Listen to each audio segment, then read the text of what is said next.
just to let everyone know, today is a very powerful show. It is more than action-packed, so this is something that you're definitely going to want to relax in on.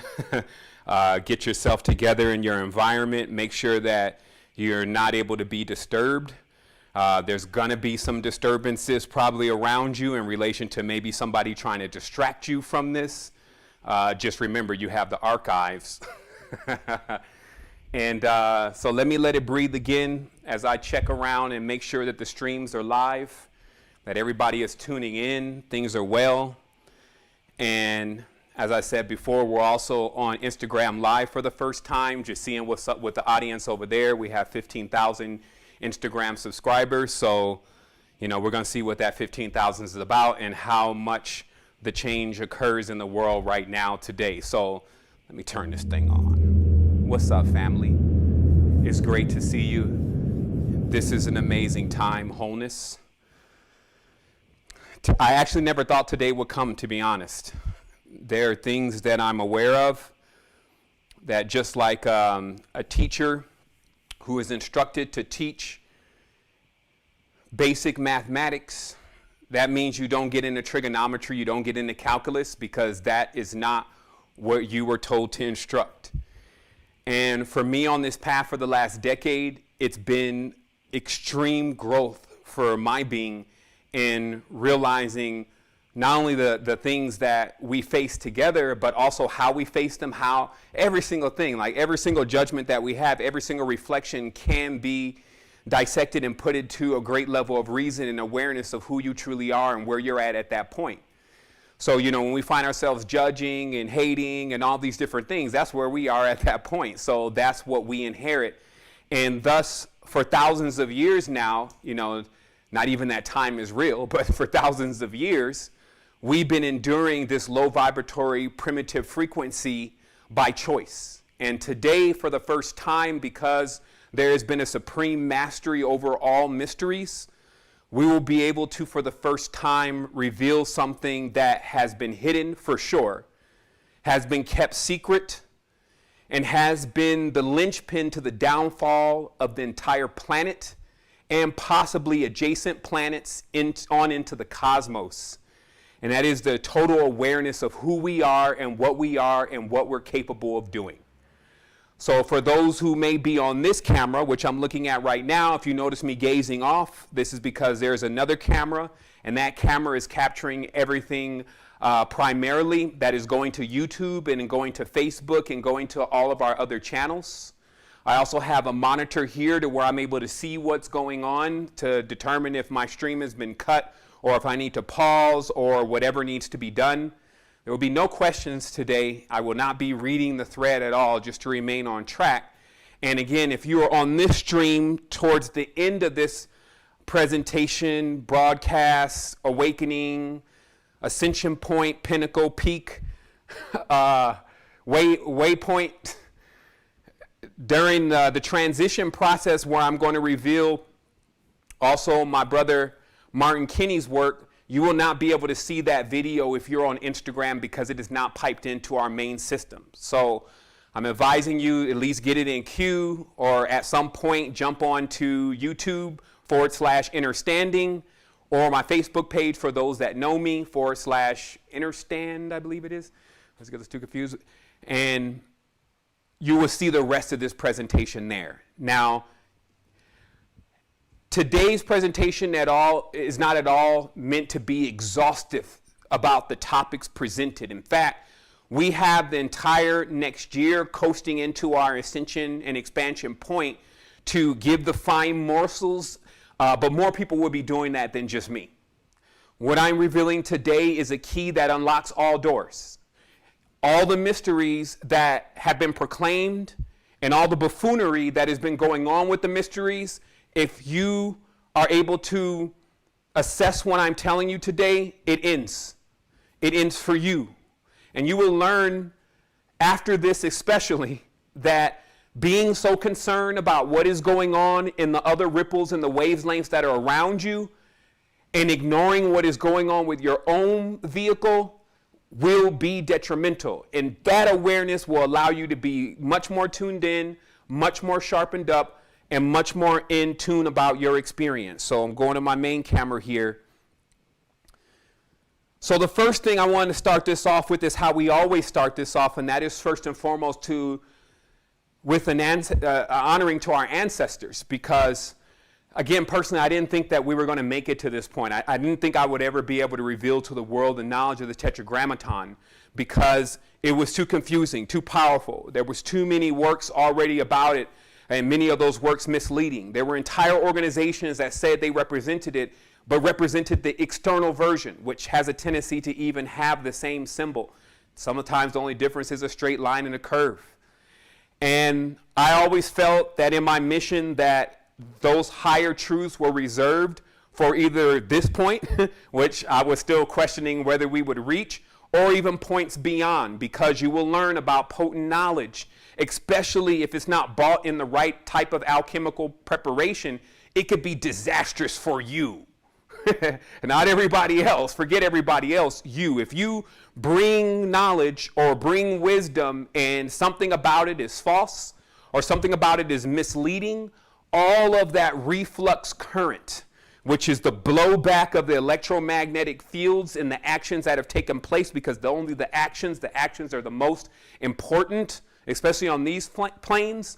That blowback you will keep getting until you clarify your knowledge and wisdom, and that always pushes an elder. It always pushes a seer to perfect their knowledge and their level of awareness, especially before they start telling others about it. In addition, we've come into a time where the level of power that I'm going to be talking about today matches exactly the mission at hand. And generally, when the mission at hand is not equating to the power that you're bringing, then there's going to be some imbalances.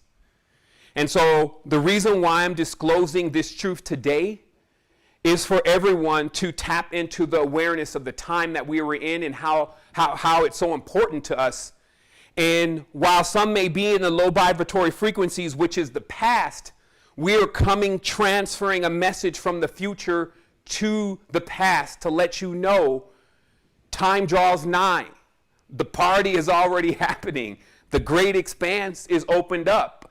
But if you don't make that decision to enter into that space, then you will remain in this current moment of an impending death and desolation and miscarriage of the dimension due to mistreatment of nature and the divine feminine and the children that reside on this plane.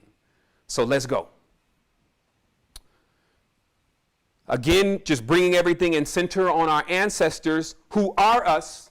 When we get on that frequency, thank you for bringing a unified message to the human family, so that way we can return to being like you, which is us. Just like trees, we first drop off the tree, you got the fruit, even on you. Think about it.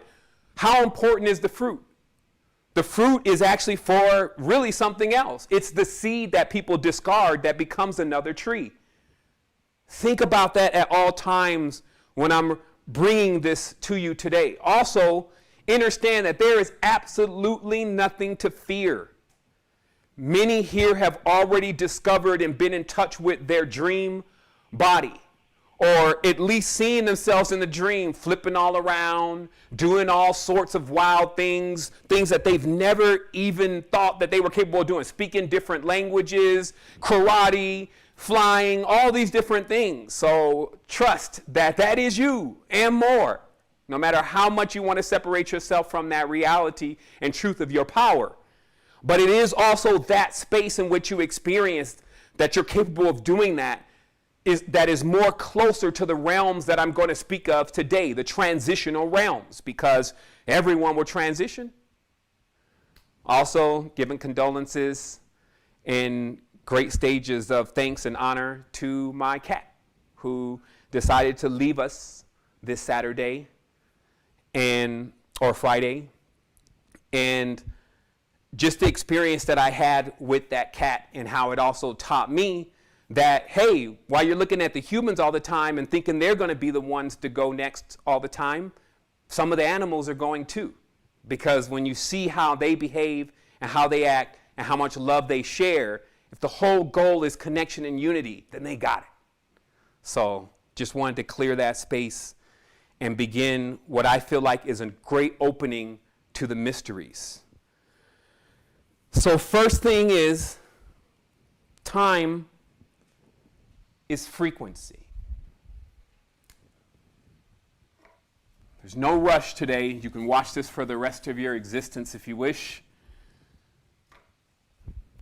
And it's all that sometimes the expectations that we think about in our minds that others have of us that don't allow us to transcend into what we truly need to transcend into. So we won't allow that to happen today.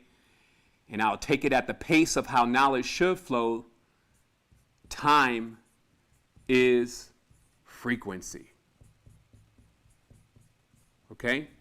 Now, the current concept of time that you see on the clock seems to have nothing to do with frequencies. It seems to have to do with getting to the job, picking up somebody, jobs, work. The clock seems to have been solely invented to let you know when you need to get to work and what time it is. It seems to not be connected at all to our personal vibratory frequency unless you look at it just so much more deeper. But the truth is, brothers and sisters, that time is actually a frequency. And what this means is that your high vibratory ancestors are in the future. As you continuously bring up your vibration, you actually connect more, you amplify, and this puts you in contact, if you may, with all that you knew not while you were in division. So high vibratory frequency brings you into a united field where you become aware of things that you weren't aware of before. And that's why many things are actually synonymous for high frequencies. Knowledge, intelligence, crystals, right? Like if you really measure this stuff on an oscilloscope, you know, we love to mate our metaphysics with our physics, with our engineering. You measure frequencies on the oscilloscope, you'll know what high frequencies are. Gases, these kind of high frequencies also reside in a certain space in our time. Literally. And it is the space in which they reside in that is governed by their frequency. And so too for us, it is the space that we reside in, mentally, physically, and spiritually, that determines where we reside. And even if we pick up our mental frequency, but our spiritual and our physical frequencies are still low, they serve to pull the rest down. There would need to be a complete unity in the field for you to be able to accelerate, especially to make it beyond many of the fields that are out there. And so what this kind of looks like is like this. Mind, body, soul, and not necessarily in that order. They oscillate.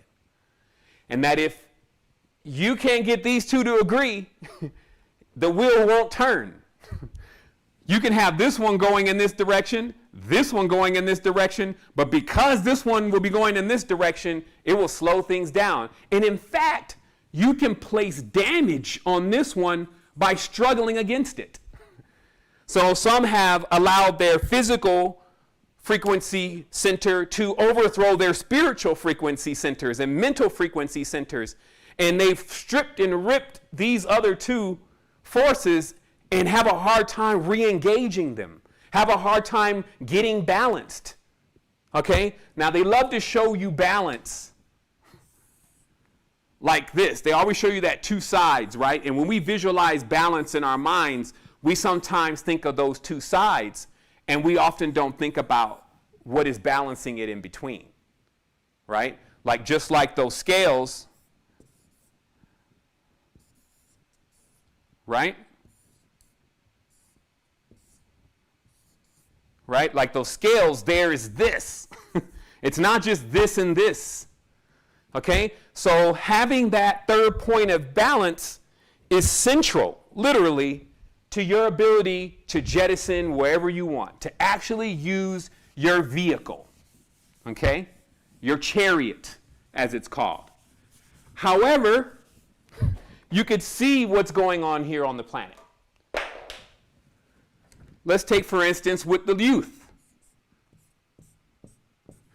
The rap music.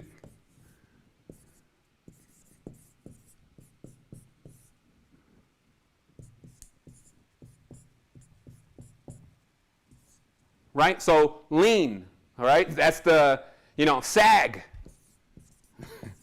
Okay?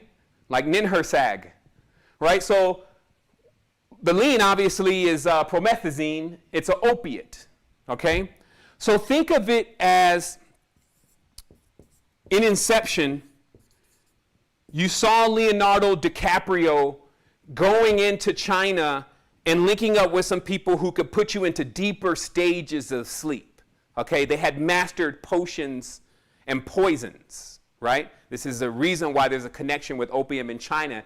Even when the United States got in, or the people got in from China to the United States, built the railroads, and they wanted them to leave, they hooked them on opium again, because that plant is evasive in their colony, in their species, in their genome, okay? So the opium will take you into other worlds, lower worlds, because it can slow down the frequencies and the wavelengths and actually take you into another space. Now, those spaces will be more hostile. Those spaces will have less light. They will have less balance, okay? But they are spaces nonetheless that exist. And many are in that space now. They're leaning into that space, and they live there, okay? And their dreams are in there.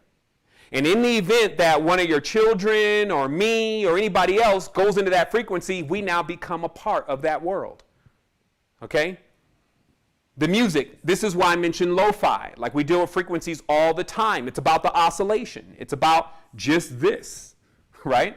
And if this is going like this, you're getting to high frequency, right? If it's going like this, you're in low frequencies. And we're not saying good or bad here. We're talking about celestial mechanics. You can do what you want. Do what y'all wilt. But I will ask you, is that all you're doing? So these long oscillations or low vibratory frequencies are realms that are already inhabited. In fact, they're so dense, they're more solid than even our world.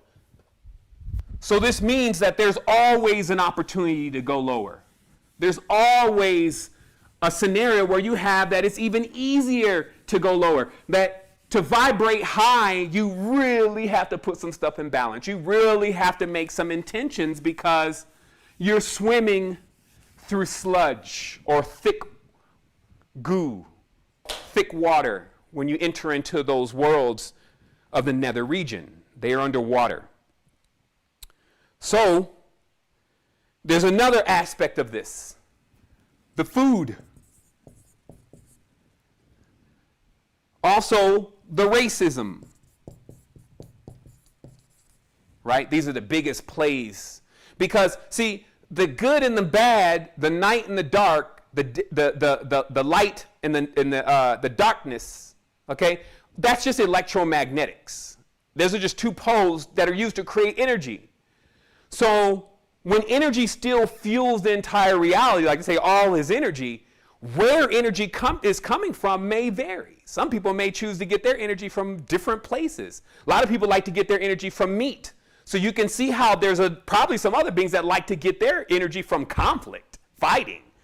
Because it's the same frequency, it's just on another wavelength, and you're just the character acting out the script when you're in those lower wavelengths, because they're the past. They're not what's happening right now, they're what already happened. Okay? Division already happened. You're living in it. So the food plays an important role because of the alkaline. And many people know this. They talk about it all the time. Alkaline, alkaline, alkaline. And they're always trying to get the alkalines high, which is great, especially to offset some of the lower alkalines. But it's just a simple principle that you have your acids and your alkalines, okay? And actually, this should be, well, I'm a big fan of everything is upside down and up is down and down is up, but I'll save y'all that whole flip by just giving it to you like you see it. just alkaline and acid, and this one goes up literally, and this one goes down literally, and we call that our pH what? Balance. Okay? All is known, all is revealed, but to the ignorant, they do not see it.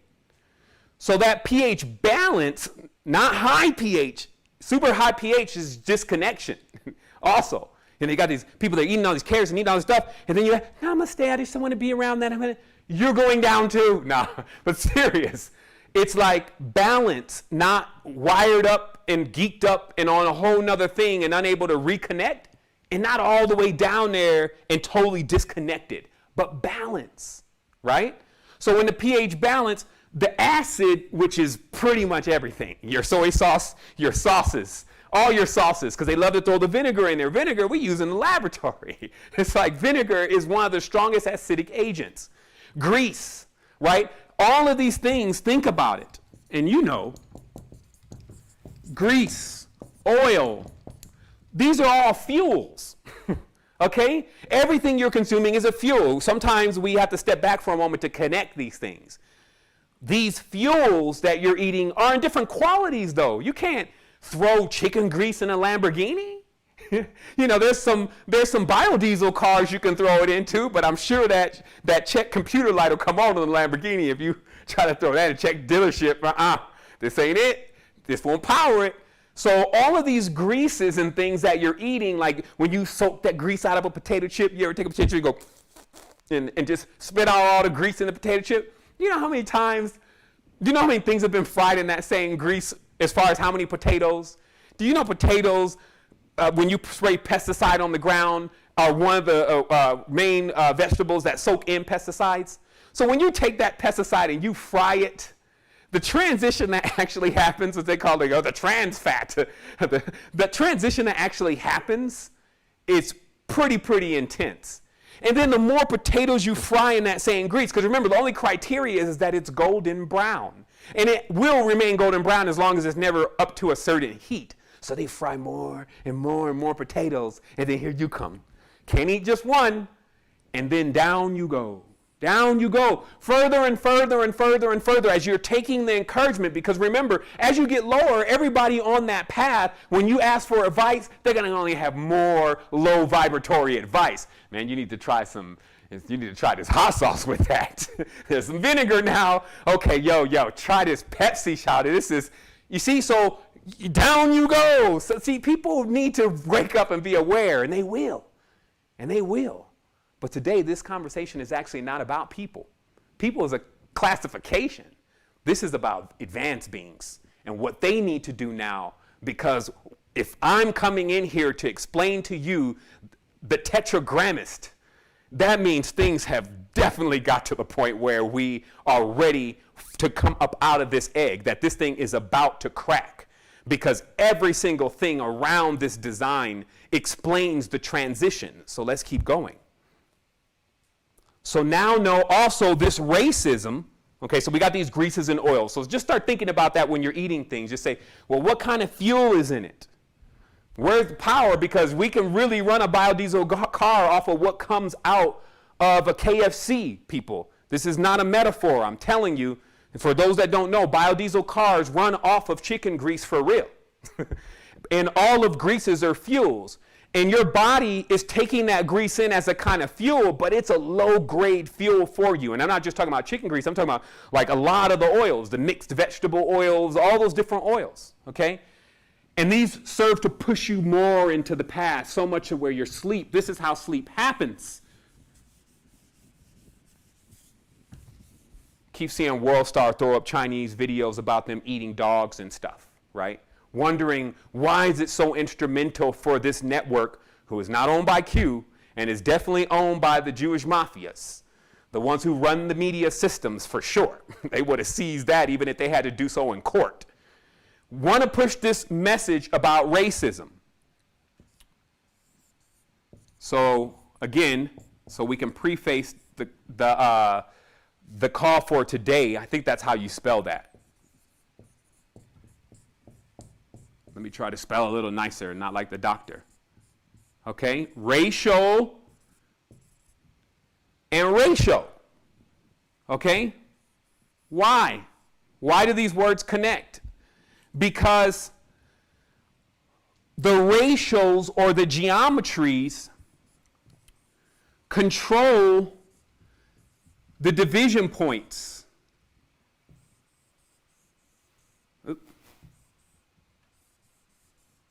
Okay?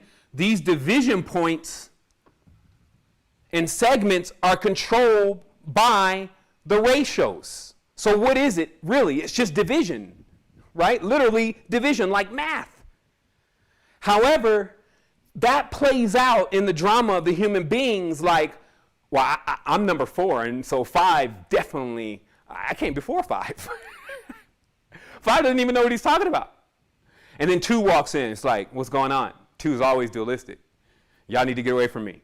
And then 1 comes in, stop. You see, so that is the ratio game. That is really the conversation going on in the geometrics until the awareness comes of the height of the expanse of what is really going on. In ignorance, we are divided.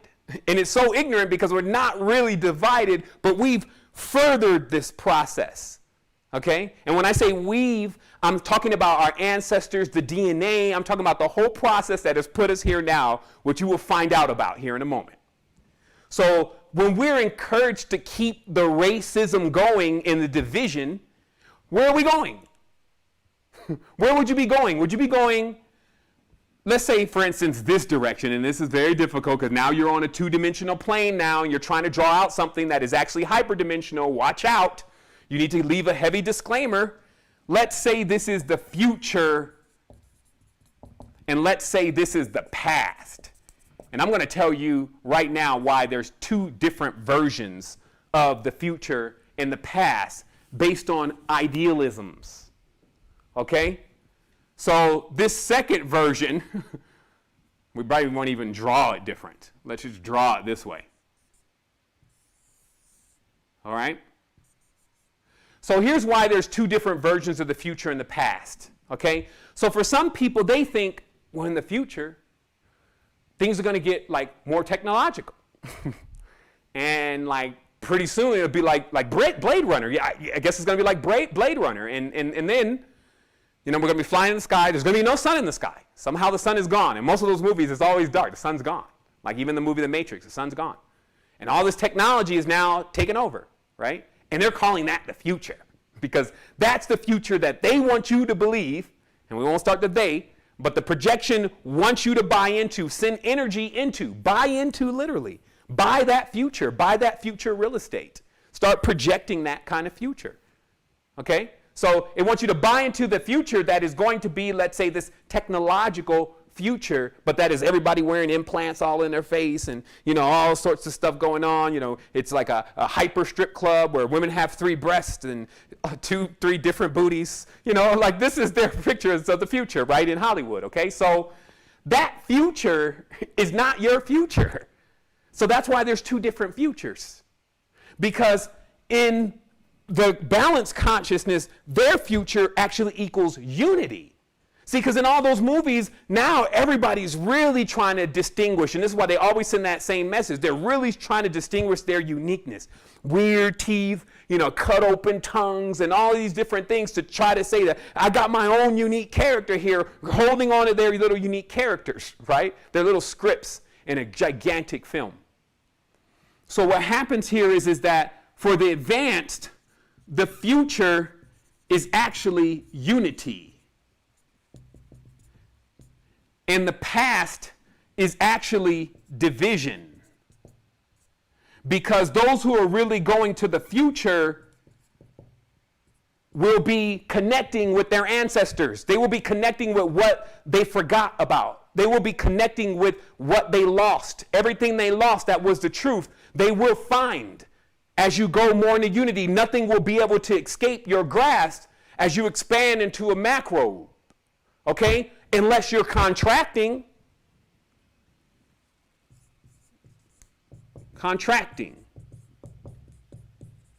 which are judgments.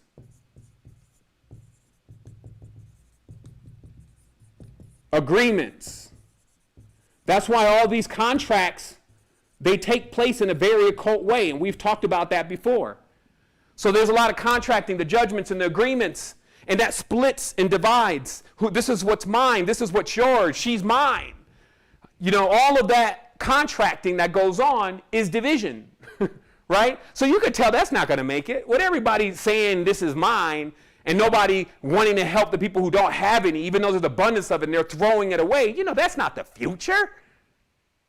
So if you have somehow made your mind think that the future exists without white people or without black people or without Chinese people, man, you got a serious lesson to learn, Doc.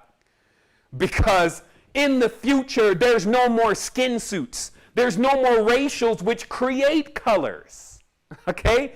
Racials create colors. When you bend the spheres and then you project the lights, what colors you're seeing is based on the geometrics. Okay? So you're into a light show if you think that there's such a big difference on the next level between all these beings, because on the next level, the beings are all of those beings in one. And your limitation is your character that you're existing here as now. And the more you buy into that script, the more you invest in that character that is old paradigm and not about the unity, the more you enjoy others that are continuously doing that, even though exactness has come to all of us. Meaning that it is clear and present in the supreme knowledge how we all coexist, right? But let's talk about that knowledge. Let's reveal the great key.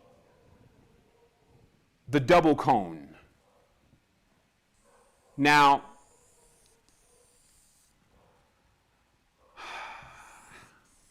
on December the 21st of 2009,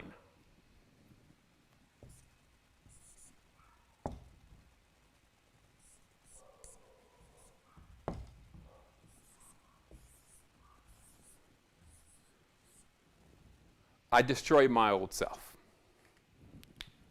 obliterated, completely destroyed its frequency. Okay? And I'm going to explain to you how that came about really briefly and why I'm saying that's what happened. My life forever changed at that point, as for many people after today, their lives will be completely changed. They will not be the same. It will be more expansive from here. So on December the 21st, 2009, I was finishing up a project in the A in Atlanta. And as usual, more money was going to be pouring in. Like, I had my stuff together. There's a few people that know me back from that day, but there are some folks hanging around, like my brother Life, knows how I get to it. It's never been an issue for me to have prosperity. My issue has always been my consciousness and understanding what's going to happen when we die. And in focusing on that, I was able to achieve in the first part of my life everything that most people would want. I won't say with ease, because nothing's easy, but I was able to get that achievement happening, to realize, and happening enough to realizing that I was also still in a void and I wasn't going to get my question answered with just accumulating more resources, right? And so in this thought, I was in an experiment myself. I was actually conducting and creating something that I won't give too many details about, but it involved ultraviolet light.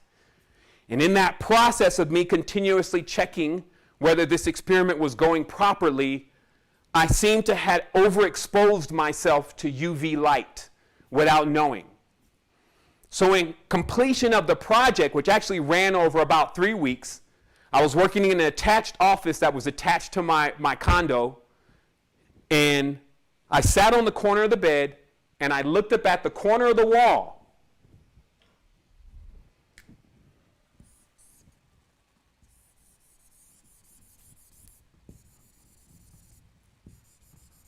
All corners of the walls look the same. They're called oobs. Light gets trapped here, according to the Sumerians and many other traditions. In the corner of the wall. When you turn on the light, all the darkness flees towards the corner. When you turn off the light, all of the essence comes from the corner. Okay?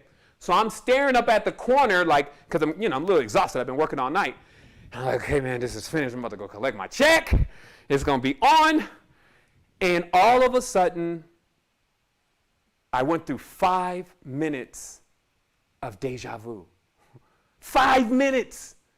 And if anybody has ever been in deja vu before, you know that even a taste, a millisecond of deja vu gets you like, yo, what is this? Yo, I've seen this before. What is it trying to tell me? Maybe I need to sit down and meditate.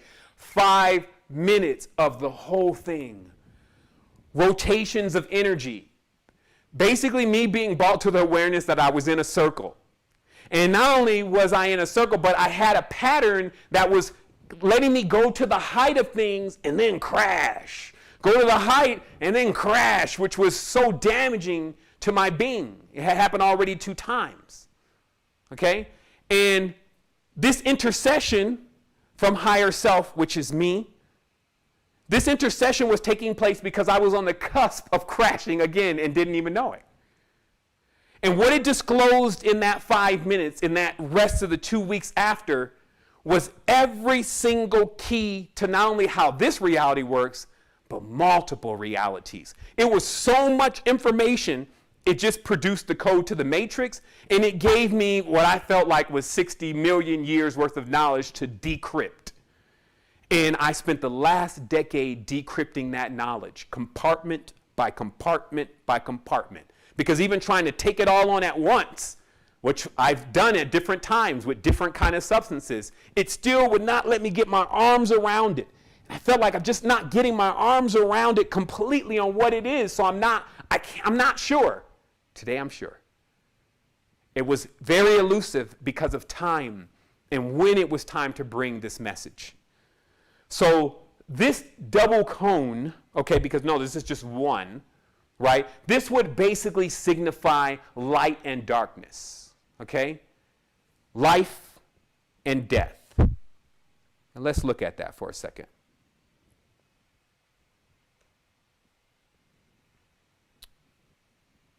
So as you see here,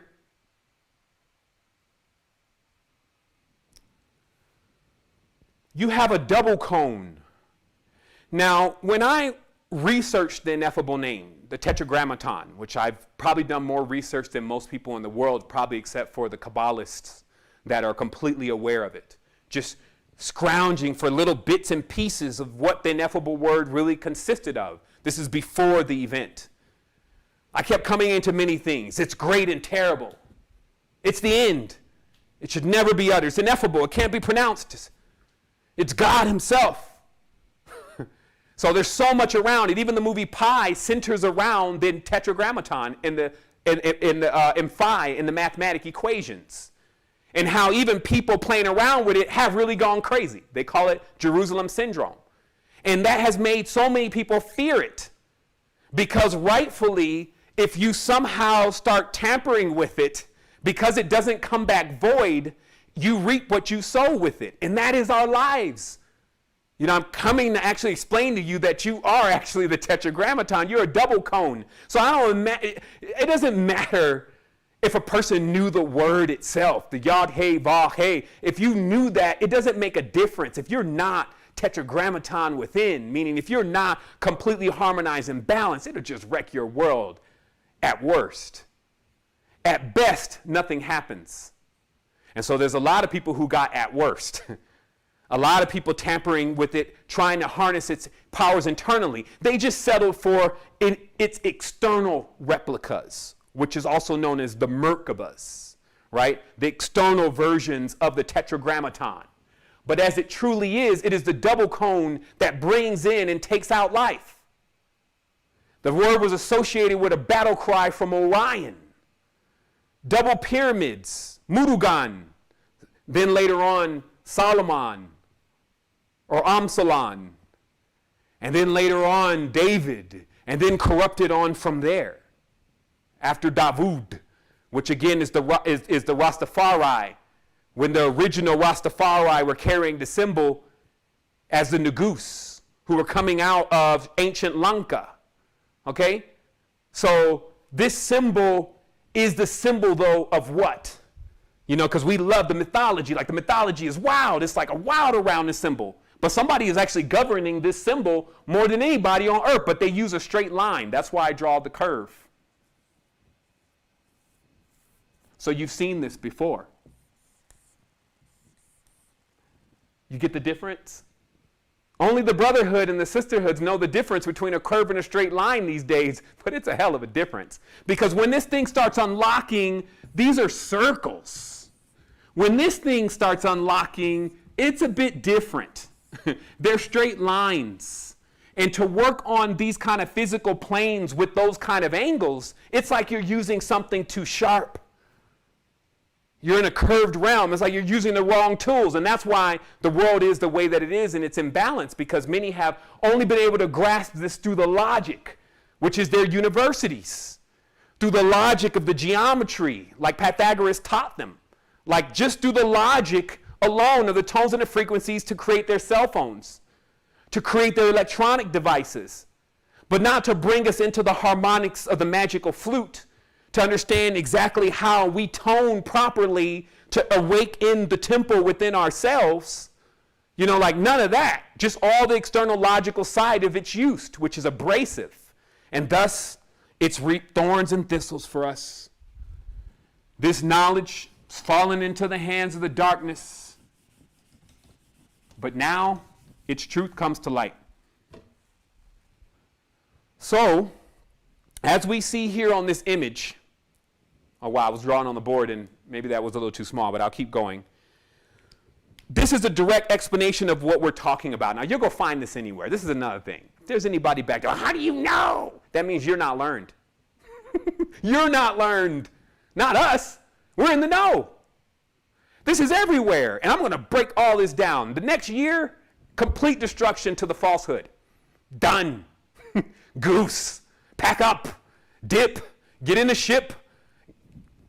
Go do your thing somewhere else. It's not going to be possible here anymore. Because as this awareness increases, and it's already gone out, it's like it's the first horse to ride through the land. It is the strongest one. The great mane, okay, is going to give them a nightmare. Look at the lessons and look at the words, because they teach everything. This is heavily encrypted and dense. It couldn't be any other way. When you've assessed the power, you've become it. And now it has been revealed. This is the atom.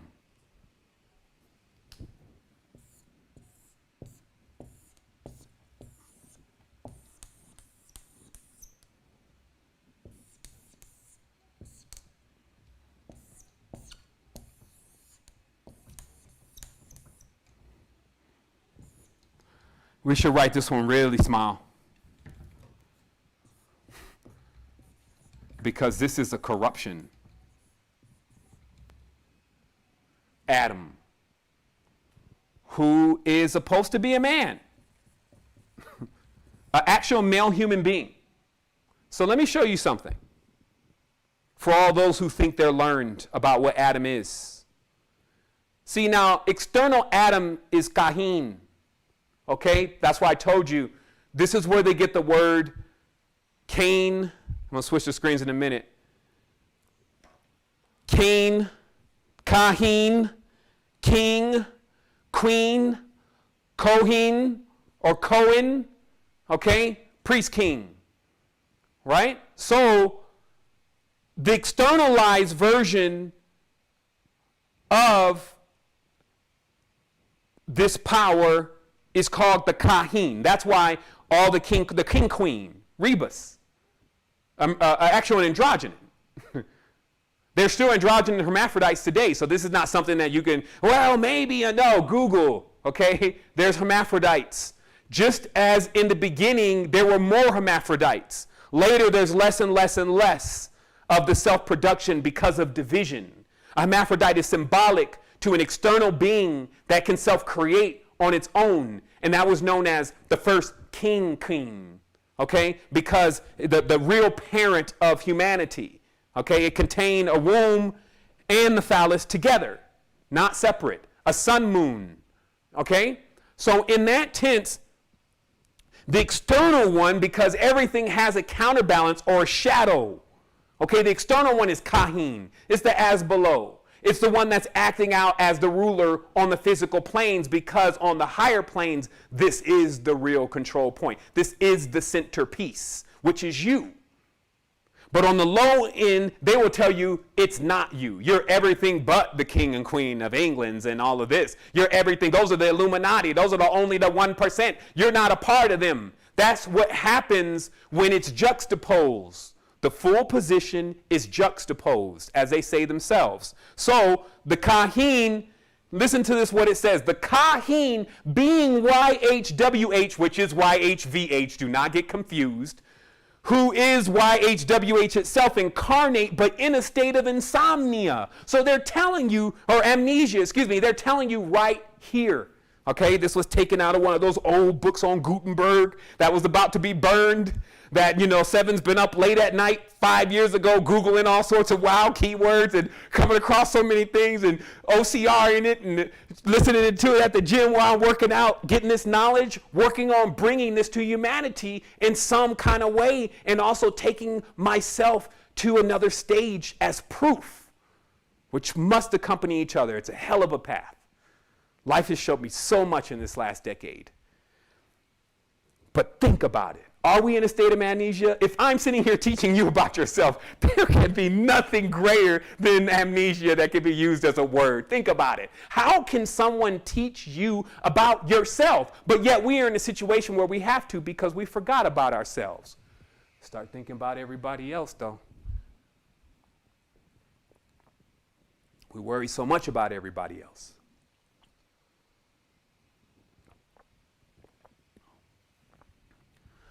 What's so-and-so doing? What did Kanye? Kanye's running now. Look, he's running. What is he running from? Now it's him and Pusha T again. Pusha T versus, who we going to throw in? You see what I mean? Like, oh, it's Kim. Kim's doing this. Everybody else, but not yourself, right?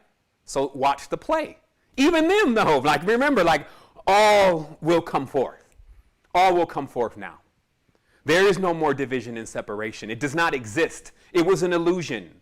There is no more judgments. I remember somebody used to say a long time ago, well, maybe the Illuminati's and people, the reason why they don't, because we won't accept them. And I don't know about all that, but there will be nothing left but that center island. And we'll talk about that here in a minute. Quick sidebar for those who may be running out early. Realize that, hey, man, I need a little bit more time to be able to get this. I got to run off. Check out Martin Kinney. I left it in the description because the brother has put some stuff together, which I'll talk about in this conversation, but I want to make sure if anybody's running out right now and got to go and may not make it back to this conjunction point, the control piece, the calendar, the brother is on it. So check out Martin Kinney, save him on Facebook, show him some love. We're going to be running his video at the end of this. I kind of snipped up a couple parts just so it can collaborate with what I'm talking about here today, so you get it very clear. And then he has a direct documentary that you can also watch. So just in case you're running out and you don't get a chance to, unfold the Tetragrammaton for yourself, then at least don't miss the cosmic clock and calendar, because even though no man knows the day nor hour, not all of us are men now, are we? At the end of the day, when you start figuring out what you really are, you realize you're beyond title. So true. All men and people who classify themselves in any kind of conjunctions and small packages of themselves will never actually realize the complete truth. Thus, they will never master time because they will remain in division. That's what that means. So let's keep going. So in the state of amnesia, it worships an image of itself. Right? What does that really mean? What does that really mean to worship an image of yourself? Well, I think we see it all the time now, don't we? We have stars on TV. Basically, people give the stars on the TV more attention than they give their own mother and fathers, sisters and brothers, aunts and uncles, friends, loved ones, and everybody else. So that's one example right there, right? It's just onto the image of the whole thing, not yourself. Also, in most traditions, they got a male, generally. Some of them have a female, very few, but there are some that are running around as the chief patriarch of the tradition in a human body. And in that, people have, oh my goodness, oh my goodness, oh my goodness, oh my goodness. What are you doing? You're worshiping an image of yourself, the ultimate selfie stick. Okay? So it says that when you do that, it says you worship an image of yourself which you project, and thereby creating a distance between yourself and yourself. What a conundrum. This is like a part fullerene, like a dream within a dream, a onion within an onion, right? A layer after a layer after a layer, because you're continuously creating this distance from yourself. The more you create more division. So the more you cut somebody off, the further you are away from the truth. You see how the machination works? So this machination, if you may, is actually an ophonym. For those that just want to know what the name of it is, as far as like the real reference to what we're actually in, because there's still a lot of speculation going on, which will be cleared up. But again, I'm so glad that I have the opportunity to bring the knowledge, and I'm not like, okay, how are they going to take this? Because how much more of this, do they really have to connect? Because they're going to need those connections. This give you all the connections now. The ophonym. Okay, so one time, I'm on the diamonds, and that's my code. Everybody knows that code word. And this time, it's probably time number 45 or whatever, 46. And now I'm into this part of the experiment, because that's what I did. I experimented with these substances. I wasn't just trying to get high. Those are not even like the highs that are like the addictive ones. They're more like, okay, I hope I come back. And so you're challenging the real realm of how wild things can really get. Unexpected, the realm of the unexpected. Okay? And this time, I'm on realm of expected, time number 44, with the notepad and the binoculars, hanging out at the beach, right on the time where the sun and the moon are at equal stance, which happens quite a lot. And I go in. I hold. And I hold. And you know what happens. The HUD cuts on. Okay, because once the because the diamonds are just catalysts. That's why crystals, they're catalysts. They bridge the gap. So they allow you to turn on for a moment. And you generally turn back off after that, hopefully, right? Most people are like, ah! So I'm on, right? And so once I'm on, I'm like, ah! And then in my mind's like, I got the supreme mind. It's like, do what you came to do. And I'm like, oh yeah. So I grab the binoculars and I look up at the sky and look at the moon. And what I saw was chains, what appeared to be chains running through the moon, moving it like a great machine in itself. See, the thing about diamond is what you're seeing is really exists. It's not like the other substances, like I said, LSDs and all that, there's a gap between what you're seeing. Like Kalindi says, this thing only has a subset of the only last since it was synthesized. When you're dealing with psilocybins, it's like 1 billion years. When you're dealing with acacia's been sitting in the desert forever. So when you get onto that framework of pure distilled light, and the synthesis is at the moon, you see this. Uriel's machine, or AKA the ophonym, which is a chariot. So now you're starting to get an idea of when the terms like earth is God's footstool or things like that, like God is riding on top of the earth. That's a real thing. And what causes all of this is the positive and the negative, the electromagnetics, the racisms, the acids, the alkaline, and you're just a part of the machination. You're just a character acting out in an entirely different space. The real beings that control your movements are making their moves, and then you're following, versus creating your own paths, creating your own space, creating your own geometric spheres, if you may. Okay? So let's keep going. Look it up for yourself, ophonyms. And this is why when I saw that, because I had read so much of the works and have been exposed to so much information, I realized that many of the Kabbalists had created ophonims. And that's what a part of the great work really was to actually create your own electromagnetic sphere that I guess you either inhabit or you put inside of you and allow it to power you. Okay, so this was a known art of having a chariot, because you jump in this thing and it's like, and you dip out electromagnetically. You're in one. Okay, for those that are still looking outside, like, where's the ophonium? I want to build one. You're in one. It activates on its own. For those who have tuned it up properly, you fly with it. So there's no needing to worry about, a lot of other things that people are going to be concerned about. But again, let's finish here.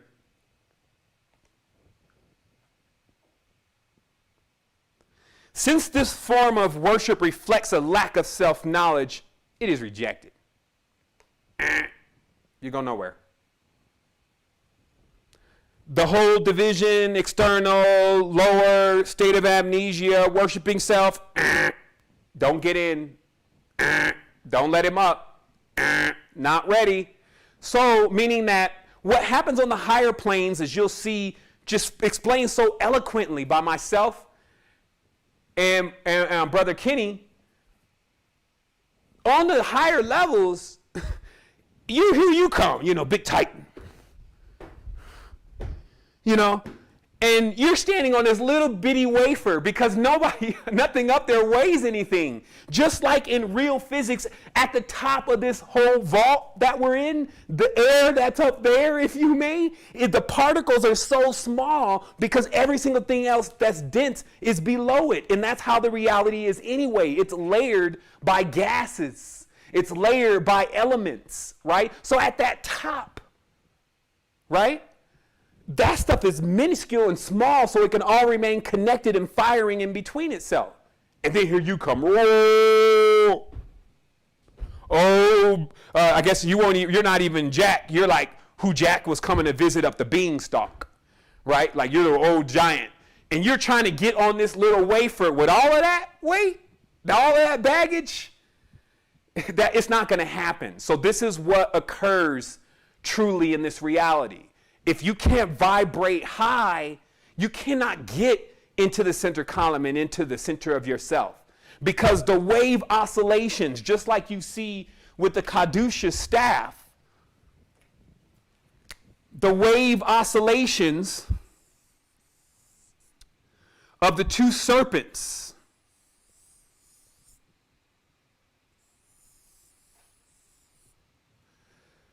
so as these wave oscillations are happening, the oscillations are too wide for you to reach the center staff. It's like you're too dense. You can't get on the wafer, so thus you don't. You can't even get into the consciousness of the intellect, and that's why so many people, they can't even get into unity. You be telling them, yo, man, it's time to let it go, man. It's been 5,000 years, 1,000 years. I don't even know how long. The division's not working. Man, we're going to get this. We're going to take over. They're going to be our slaves. We're going to get everything back. And it's like, what are you talking about, man? That is not going to happen. That is all an old paradigm of a dream that you were sold and robbed. Robbed for buying it. Okay, so let's keep going. Now, many others know that through this process, that obviously I seem to come up with some secret about the language. What was directly translated from this high vibratory frequency to me was this code. And it just gave it to me like this first. Yeah, James, you like to play games. You're trying to get light, but you need to get light. You got too much weight, so you're going to wait. And that's how it started. And I said, well, wait a minute. Those words are all like the same words, but they all have a different meaning. I said, no, they are all connected. And this is what you will learn. And through that process, and it was like wild. My whole brain, the mental, logical side was reorganized because I had the key to the English language. And everybody knows that that's how this started a decade ago. I bought the Code of the Matrix, which gives a person a 101 about how to decipher English. I gave the book away for free. I was like, so long, suckers, I'm out. Like, all I got to do is one more thing for the Most High, who is myself, and get this away, the greatest thing, the thing that is most valuable to me, which is the ultimate gesture of love, which is this work, because it changed me. And I gave it, and I sat on the bed. I even kind of had like my last mango, and then I was like, okay, like, what's up? Because I already had seen the potential. I mean, if they would just zoom, zoom, and you were somewhere else, it's that and beyond was possible after what I had seen for the 3 months after this experience. So I'm like, okay, so what's up? And it's like, did you do your best? And this is self talking to self, but not aware of self. Just like he reflects on himself, but it's rejected. So you just stay there reflecting on self. Self's answering you like you're a separate person. Did you do your best? But somehow it seems to know everything about you. So we call it God.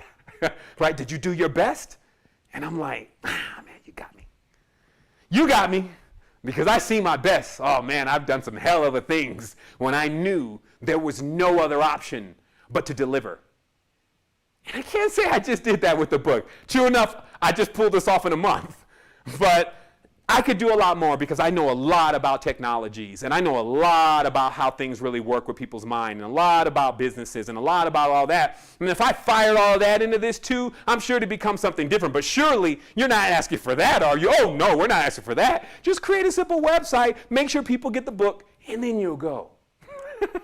This is literally a conversation that went on for at least 4 years of me doing greater and greater things, breaking open more vaults, explaining greater and greater things, and of course accepting the ridicule, accepting the complete destruction that was happening in my household and my family from others who were just sending negative vibrations and energies as they were making their transitions. The total ousting and blackballing because I wouldn't be accepted by the black community completely because I liked white people. And they didn't accept me too much because I was black. And so I ended up staying in between, like where I like to be, right in the gap.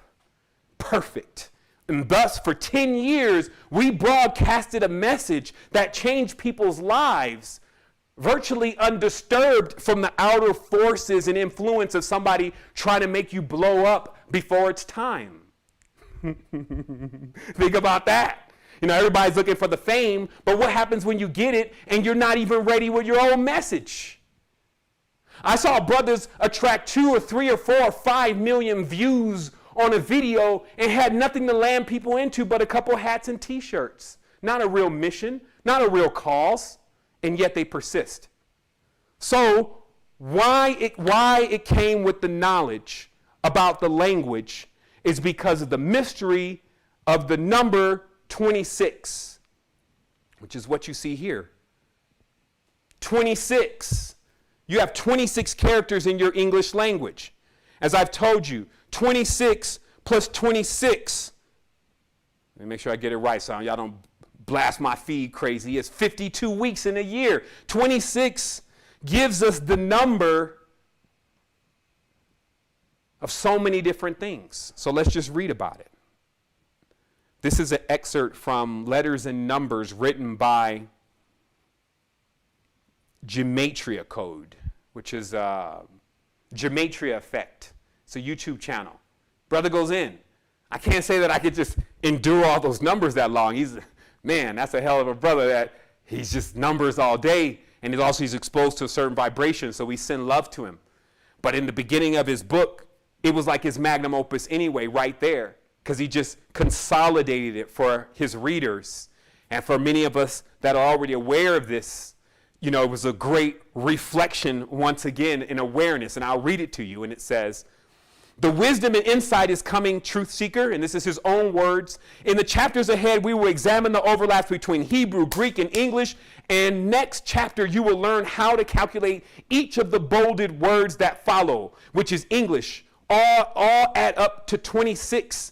As we covered, God, the word G-O-D, sums up to 26 in Gematria. Okay, so this is very important, right? Don't miss this. Like, don't think this is like just random knowledge. You need to understand that the Gematria, which is a part of the Kabbalah, which is the basically Hebrew, has a numerical equivalent. Every word in Hebrew is a number versus a separate set of numbers like in the English language. So because of that, and because we can match Hebrew up with English, or Yiddish up with English, we're actually able to see where the numerical equivalents are in the English language.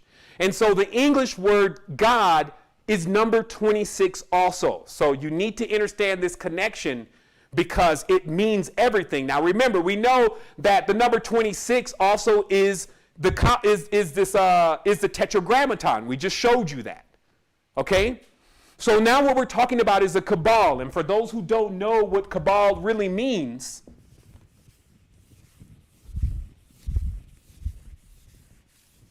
and I love to see the students come and teach because there's so much more building and inventing I could be doing as the mantles are passed.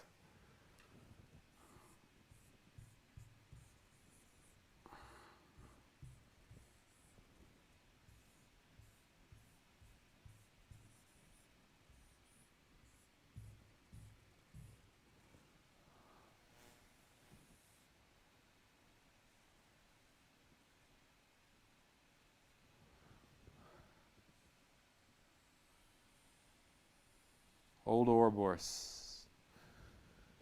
The Cabal, or the cable, meaning the beginning must connect to the end. The A must connect to the Z. Only oral resuscitation will suffice. You must be told about it directly from a master who knows about it, right? So what are all they saying? Like, okay, you're shrouded in a mystery. Like, they've done so well in shrouding it in mystery. Can you do so well at simplifying it? A cabal or a cable is what this word means. It means the beginning connects to the end. But what did we just see? Let me turn this on real quick. Okay, so you see that on the screen? The cabal, the cable, right? And the cable has a beginning and an end. That's why I say it's Alpha and Omega, the beginning and the end. This is the Kabbalah. Okay, it connects. It's A to Z. Okay, it's 26. It's geometry. It seems to connect with language, right? You're building a picture here. If you're not, I'll keep going.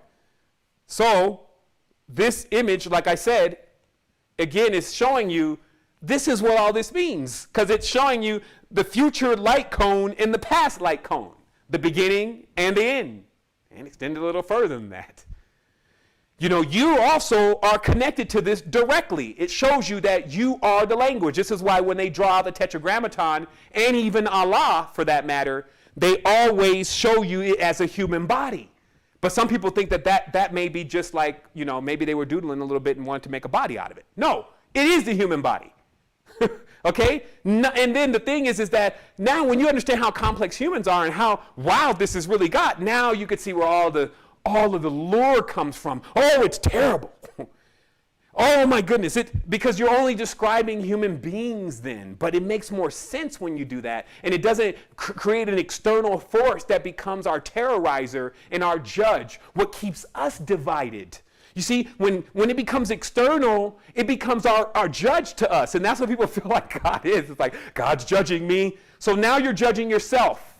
See what they said in that beginning script? It's reflecting on himself and reflecting on himself, so he's being rejected. So judgment day has already happened, and you're after judgment day, stuck behind time walls, in prisms, playing color codes and color games, running scripts, right? Small codes, never realizing about the CPU. Your memories and how they play into all of this, your energy, right? So all that is where the darkness is, but you're being educated inside of the egg so that you can rule from your own egg, as we concluded semester 2 of Innerversity. Okay? Remember, it's like this only confirms more and more because they swoop right in on me. Like at the last episode, I had a whole nother message.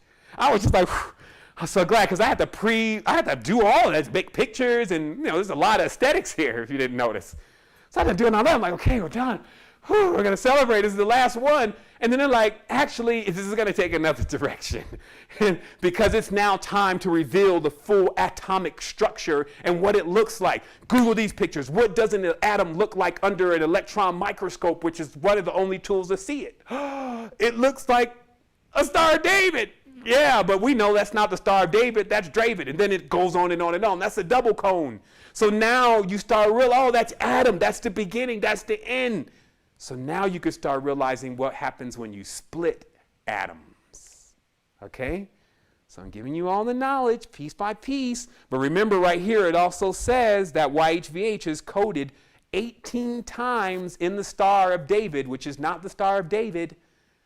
Okay? It's not the Star of David. It is, oh, excuse me, hold on real quick. There we go. As it says over here in the top corner,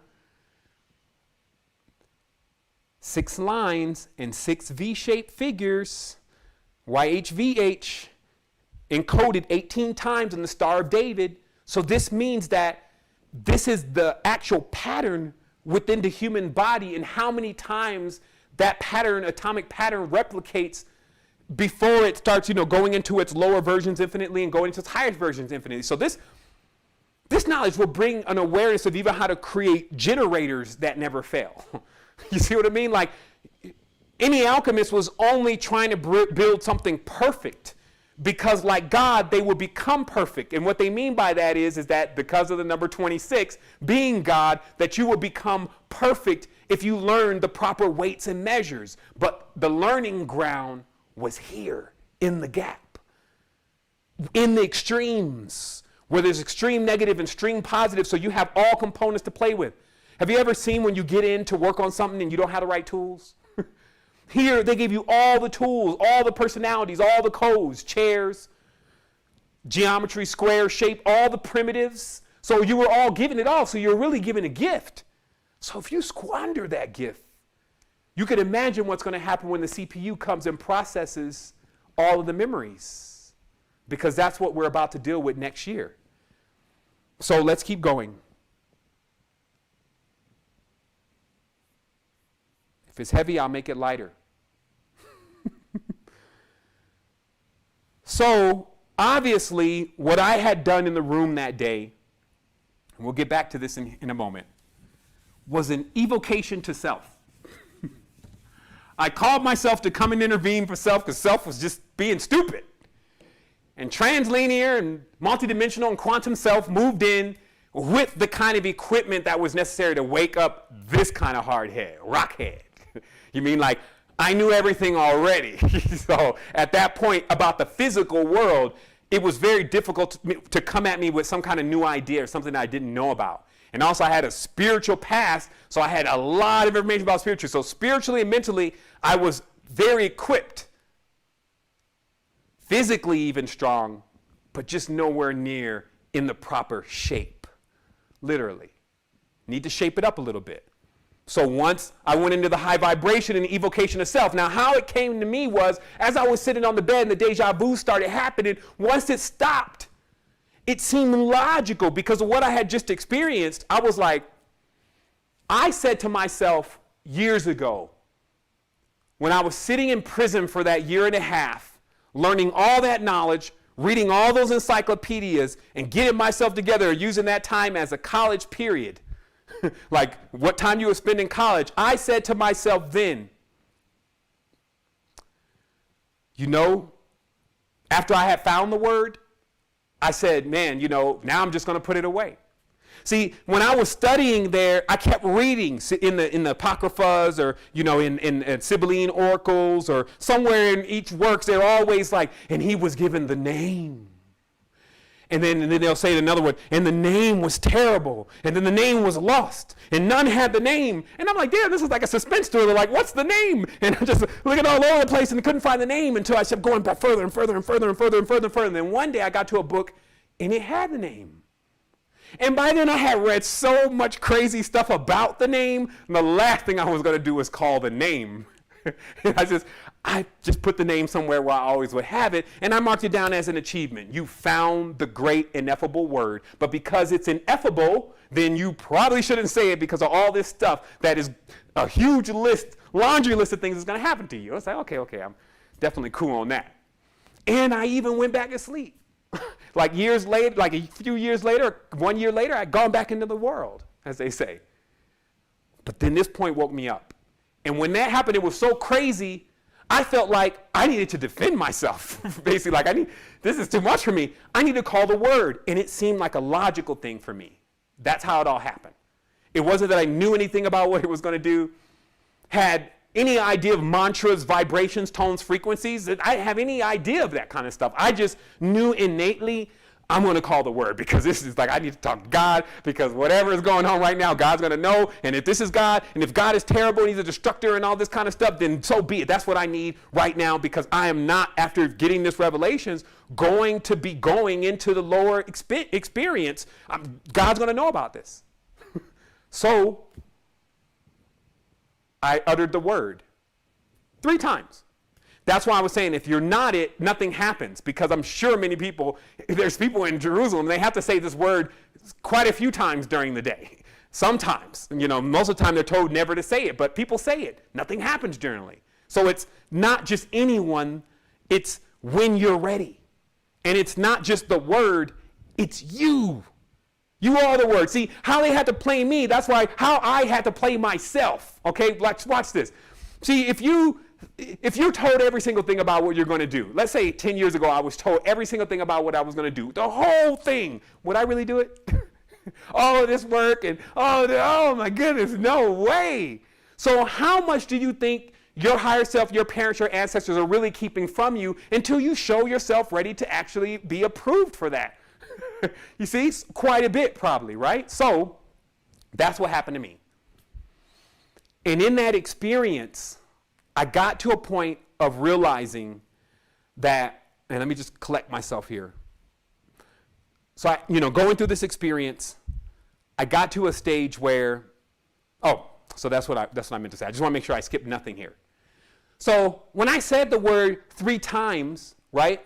And I had known this because, see, now, let's just be very clear here. Now, in Christianity, which is, like the last of the traditions, the one that had the least amount of minerals in it, right? It's just almost water, nowhere near the rocks that we used to eat, right? Nowhere near mufkuts. It's like the weakest of the weak, right? But in this tradition, they talk about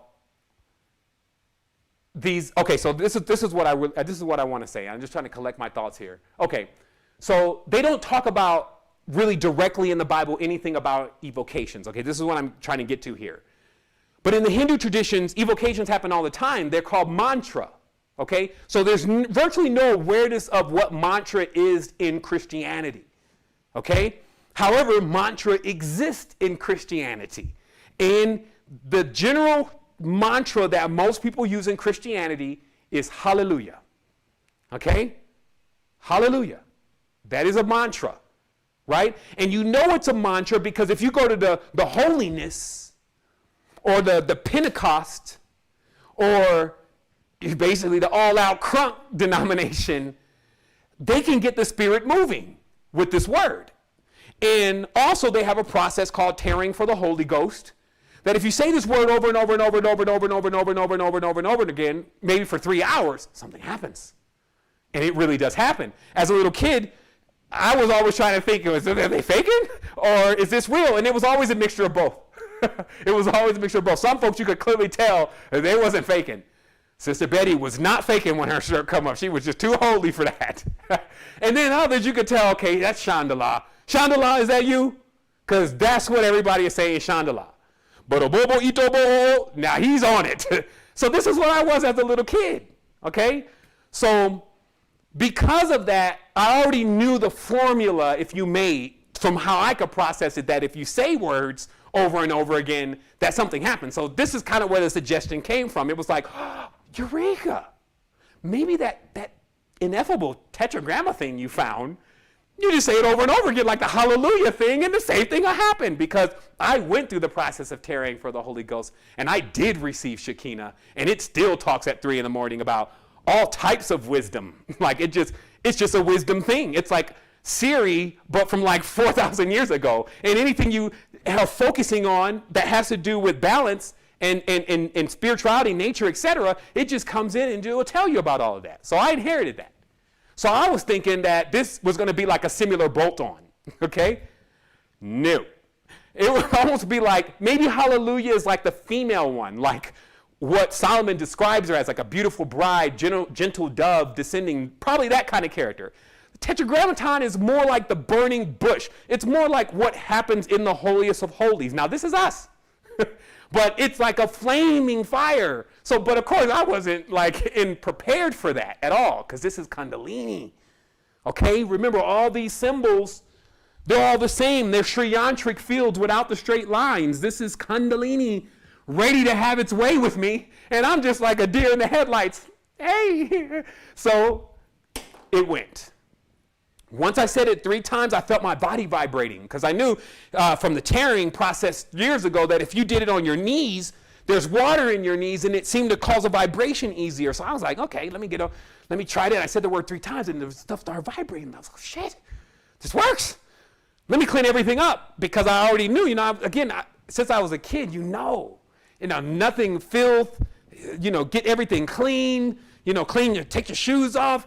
So I was like, okay, we're going to meet God right now. I don't know what this thing does, but it's working. And I also had a friend there in the house with me. Now, he was in the house downstairs, and I had already had the 5 minutes and then the process of coming to the realization I need to call this name within the span of 3 or 4 hours, and he knew nothing about that. So he thought he was coming upstairs to just his homeboy, and who he came up to was Yah after that, just a flaming fire, okay? So he comes in, he's like, yo, what's up? So I give him the rundown. Yo, this said this, this said this, this said this, and this, and this, and this. The same conversation that anybody would have had with me when I started on year 1. And, my wife used to say always, hey, I'm so glad we changed a lot because, man, I would go at you, and it didn't matter what you believed or what you thought or any of that. You just were going to accept this truth because it had hit me that hard, right? So I hit him. He was the first one to get it. Pure lion breath all over him.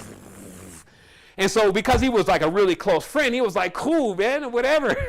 I've been through kind of something like that before. So he was along for the ride. So after I said, so you're going to leave? And he's like, no, I'm going to sit here. And I'm like, shit, he's going to sit. All right. He ain't going to stop me then. I'm not going to be ashamed. And so I started calling it. And maybe once I got to maybe the 7th word or 7th time, that's when I started realizing as the energy was coming up that I couldn't stop it. Because I started feeling a reverberation in the body. And this is Kundalini awakening. And then it felt like water was rising. I'm like, what the fuck? And like water was really rising up my body. And I'm like, man, what's going on? And then he's like, and then everything is shaking that is metal. And things that are not metal, and I've mentioned this several times, or no resonance, are not moving. And this is creating like a warping effect. Like it literally looks like the reality is kind of warping a little in the room. So Buddy is like, yo, what's going on? And he grabs me, and that was right around the time that I was leaving. Because not only was I up to my neck in water all of a sudden, what felt like water, the vibration was so high, I was like almost kind of paralyzed by the vibration, and then I felt like it, because I was basically thinking in my mind, man, when this gets to my nose, I'm going to drown. That's all I kept thinking. It's like, I'm going to drown because this water which is no water, but I feel water. And then all of a sudden, I lost consciousness. Mm-hmm. And just as fast as I lost consciousness, I gained consciousness again. So it was like a boom, boom. And the most important point to remember about this that will help us a little bit later in this conversation is that when I went up, it seems like I was boom, gone, and flying up. But I didn't see that visually. I just felt the inertia. And then I hit something. Boom. And with the same amount of strength that I was coming up, when I hit that, it was like I hit like a trampoline. It pushed me back down. But I had gone up so high, I entered into some other spaces.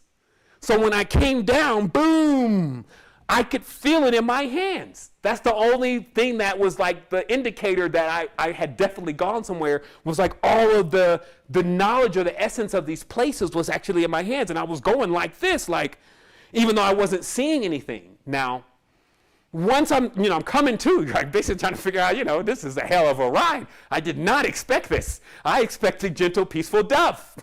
What I got was, I don't know, Leo Fentalis. I don't know what I got. It was wild. So anyway, I realized that, okay, what about Demetrius?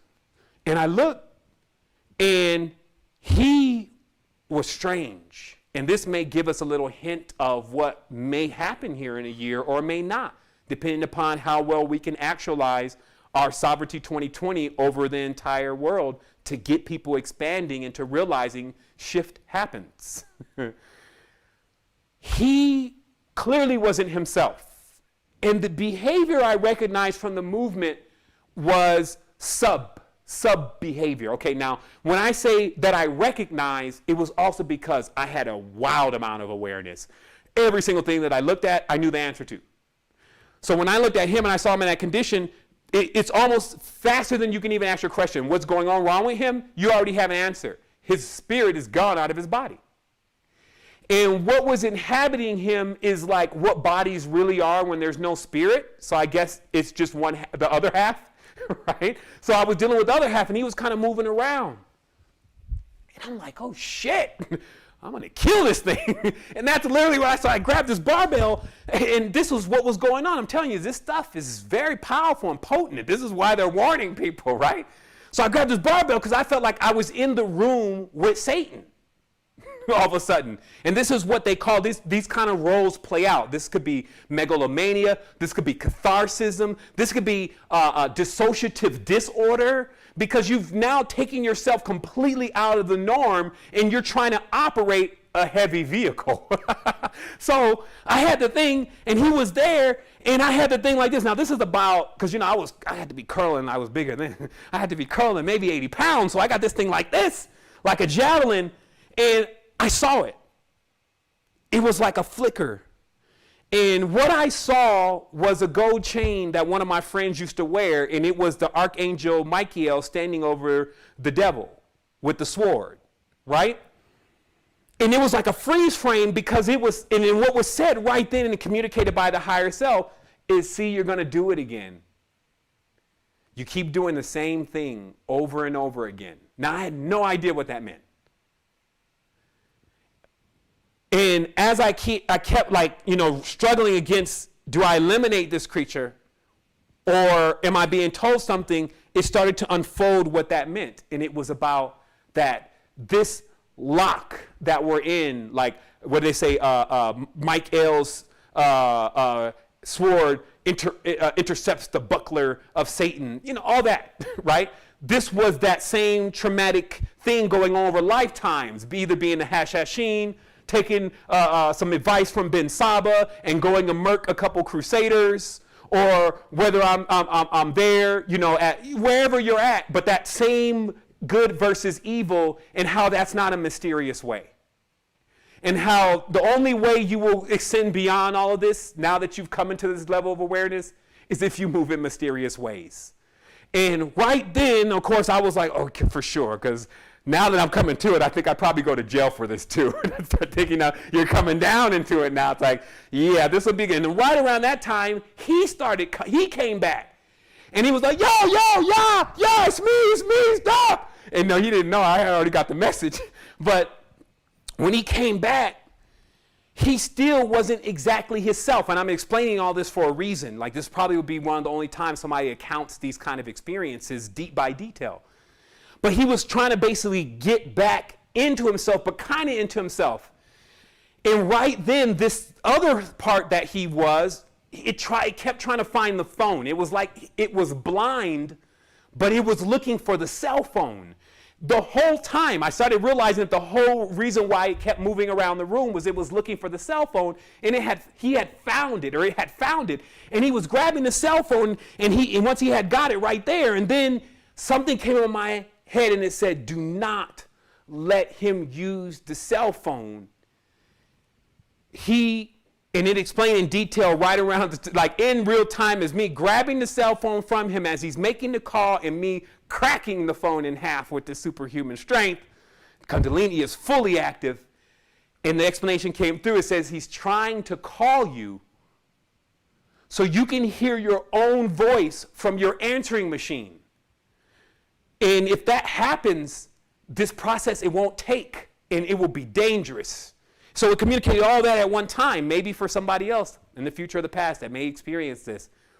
Listening to your own voice before the transition, your previous voice. Because your previous voice contains the exact frequency of where you were then. And if you've changed, and now you're going through that process of like settling into the change, your old voice will pull you back. The same way people that still think they're seeing the same old person will pull you back. Before the change completely takes, it's like you're just now getting into your new diet and everything, and then here comes those same old people, and now they're pulling you back.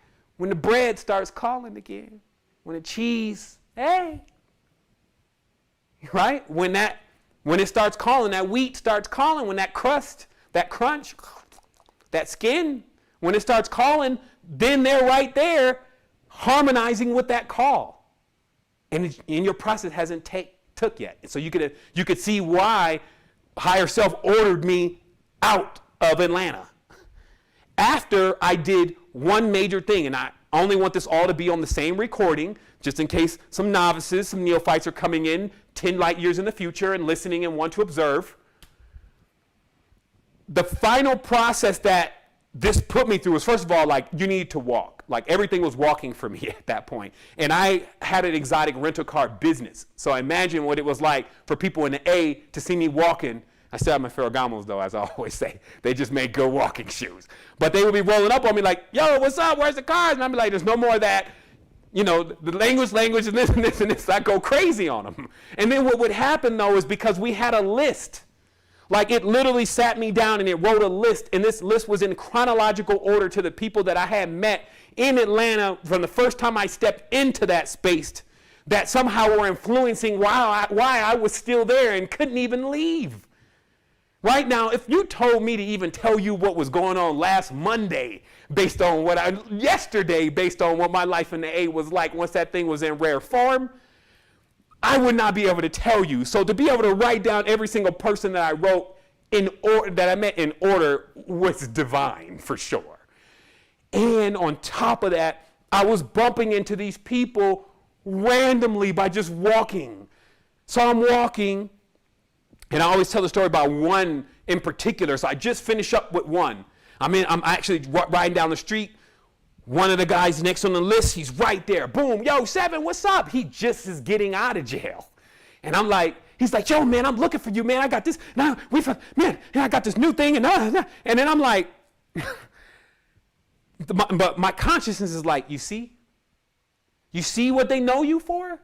You see what they know you as? You have to change that. So I would go in on them, and this, and the words, and none of that stuff, and all this. And by the time they were done, for sure, they'd be like, yo, where I drop you off at, cuh? You know, I'm done. And I'd be like, yo, drop me off at the cemetery, homie. For real. Like, I left, the last time one of my best friends saw me, I told him to drop me off at a cemetery. He was so anti what I was talking about. I said, man, drop me off at the Jewish side of the cemetery, man. It's a little bit more peaceful over there than what you got going on. And it was. So the reality is, though, is that there was a literal changing of the solid eidolonic projection that I had created in pinnacle people's lives. Even to a point where I was coming out of the store, I had just got some water, and I'm looking down at my list, and I see it's Ahmed next, and then I go and open the door, boom, I run right into somebody. I'm like, I'm sorry, and I look, and it's Ahmed. And I'm like, but I had already seen so much by then, none of this was a surprise. So I just go right into it. He, say, hey, my father's in town, went to meet his father. His father met me, and then he was like, everything for me was juxtaposed then. I had turned the world back right side up. So he stuck out his right hand to handshake me, and I stuck out my left hand. And I said, I don't use that hand. So basically anything anybody was doing on the normal, you wasn't going to get it from me. And that was how, like I said, I destroyed my old life. Because after I spun out of that ring, the last person I saw was my mother. I sent her on her way back to San Diego or California, packed up everything. It was even crazy then. We had like a bag of pictures that had me and Winnie the Pooh. Winnie the Pooh, who the hell is this? Like, I'm looking through the pictures and I'm like, man, this is crazy. I'm like, and the last picture I got, I only had like 5 pictures anyway. But then the other family members, like, they in there with Winnie the Pooh. And then the mind was like, the consciousness was like, this is what you need to go at. You need to get rid of this. And I'm thinking like, come on, man, we can't get rid of the family pictures. These are the last of the last. So I wasn't going to do it. Nah. My brother came home. He had just come home from school. He saw that we were all cleaning out the storage, and he thought that that was, all that stuff in that area was garbage. Somebody had set the pictures on top of something. He threw it all down the incinerator, so it was gone. They still looking at me crazy about them family pictures. But anyway, so the reality is that this was the part of the ascent, because the process was an evocation of self. I called higher self to come in and intervene on my behalf because I was in a loop. The vibrational shift. Clearly there was a vibrational shift, then a fallout. I fell out with everybody. We were always on a different frequency after that. I had to get out of there. It only took me a month to shut down every single thing I had. And I thought that it would take a lot longer to close down my empire. A month. Anything that was harmful for people, I threw it away. Everything else I sold at 25% of the value or gave away. Just to keep, Oh, y'all went, oh, no, you can't leave. Oh, no, y'all can have that. Okay, you can go. Oh, you still, well, you can have the whole thing. Okay, you can go. Shit, what's wrong with him? He giving us the, yeah, I'll sign it. You going to sign it? Yeah, I'll sign it. Here, you can have it. So I bought my own freedom. Instead of waiting for the cycle for me to get broke again so I can be the higher self. What are you going to do to me? I promise. Instead of going through that whole cycle, I decided to reverse the trend. Instead of losing everything, I gave it all away. And that was the beginning. That was the gesture. I turned the torsion field, instead of going like this, out, out, out, out. Some people are confused sometimes about Widdershins and Diesel, like meaning the frequencies and how the vibration of the body is to spin. And I know it can be confusing, but just think of it like this. When it's going like this, it's going out, out, out, out. Everything that you have is going out. Everything you think about is out. All the people around you you're worshiping and all the gods are external and everything is out. But the reversal of the field goes like this. Now everything is in. It's all got to come to me now. I'm not going to chase it anymore. And this is what I did to the torsion field. Simple. By reversing everything that I was doing before. It's a formula, and it always works. So I come gliding out of there. And that brought me in front of you today. I was in a country that I couldn't speak any of the language, and my brain would not take the code. Even to this day, I do not know Spanish. And my brain rejects the code. It does not want any more codes. So this meant that I couldn't communicate. I couldn't go out, party, find women, any of that kind of stuff. Not that I would want to after the experience. I just was sitting in a small room, like looking around, and my best friend was an iguana. That was from Magic City, 112, Ferraris, all of the stuff going on, the circuit, we used to call it, from Vegas all the way down to Miami with all of the different stuff. You know what I'm talking about. It's like the festival this, and then the Super Bowl this, and then Puffy is here, and then all this. And then because I got the cars, this is all fueling all in the fuel. You see what I mean? So, but destruction or salvation. Because in that process, I got a chance to see everything. I saw Prince, Patti LaBelle, all these different people to further realize that we were doomed if what I thought, which was that these people had some kind of grip on the reality a little bit more than I did, was true. So through that process, I realized, man, these people don't know any more than I do about, in fact, I know more than they do about spirituality. Oh no, this is not a solution. So I got meaning now, just getting to the top doesn't unlock knowledge for you. In fact, it takes you away from it. Contrary to what most people think. They trying to sign up for the Illuminati now. What a pity. But here we are. So notice the process, the shift and the fallout. So I fall out. Like I just basically left the island and I was on my little boat in the middle of the ocean. I didn't know where I was going to go. I didn't have any friends. I didn't know who I was going to, any of that. And nor did I need any of that. All I needed was myself in the process that I was going through with myself. One of the first people I met was a doctor about the body named Theo, who's no longer with us. And he taught me everything about the body. I talked to him one time through a friend's recommendation who I had also wiped out in my conversation. I was like, oh, blah, blah, blah, some lady I met here in Costa Rica. And I just gave it to her. And she was nowhere near ready for that knowledge, but she knew somebody that was. She was like, I'm going to put you to one of my friends, Theo. He gets into all of that. That's what she said. And on Christmas Day, 3 years later, a year later, Christmas Day, around that same time, 21st, 25th, 26th, same thing, he calls me. Hey, what's up? I heard, we need to talk. And I said, yeah, are we going to go through protocols or are we just going to go right into this? He said, come by. And so I hit him with it when I went over there. Like anybody could get it. You guys know me, like in the beginning, still now, anybody can get it. So I was on my motorcycle. It was Christmas. I was riding through the city like it was vanilla sky. There was nobody in the city.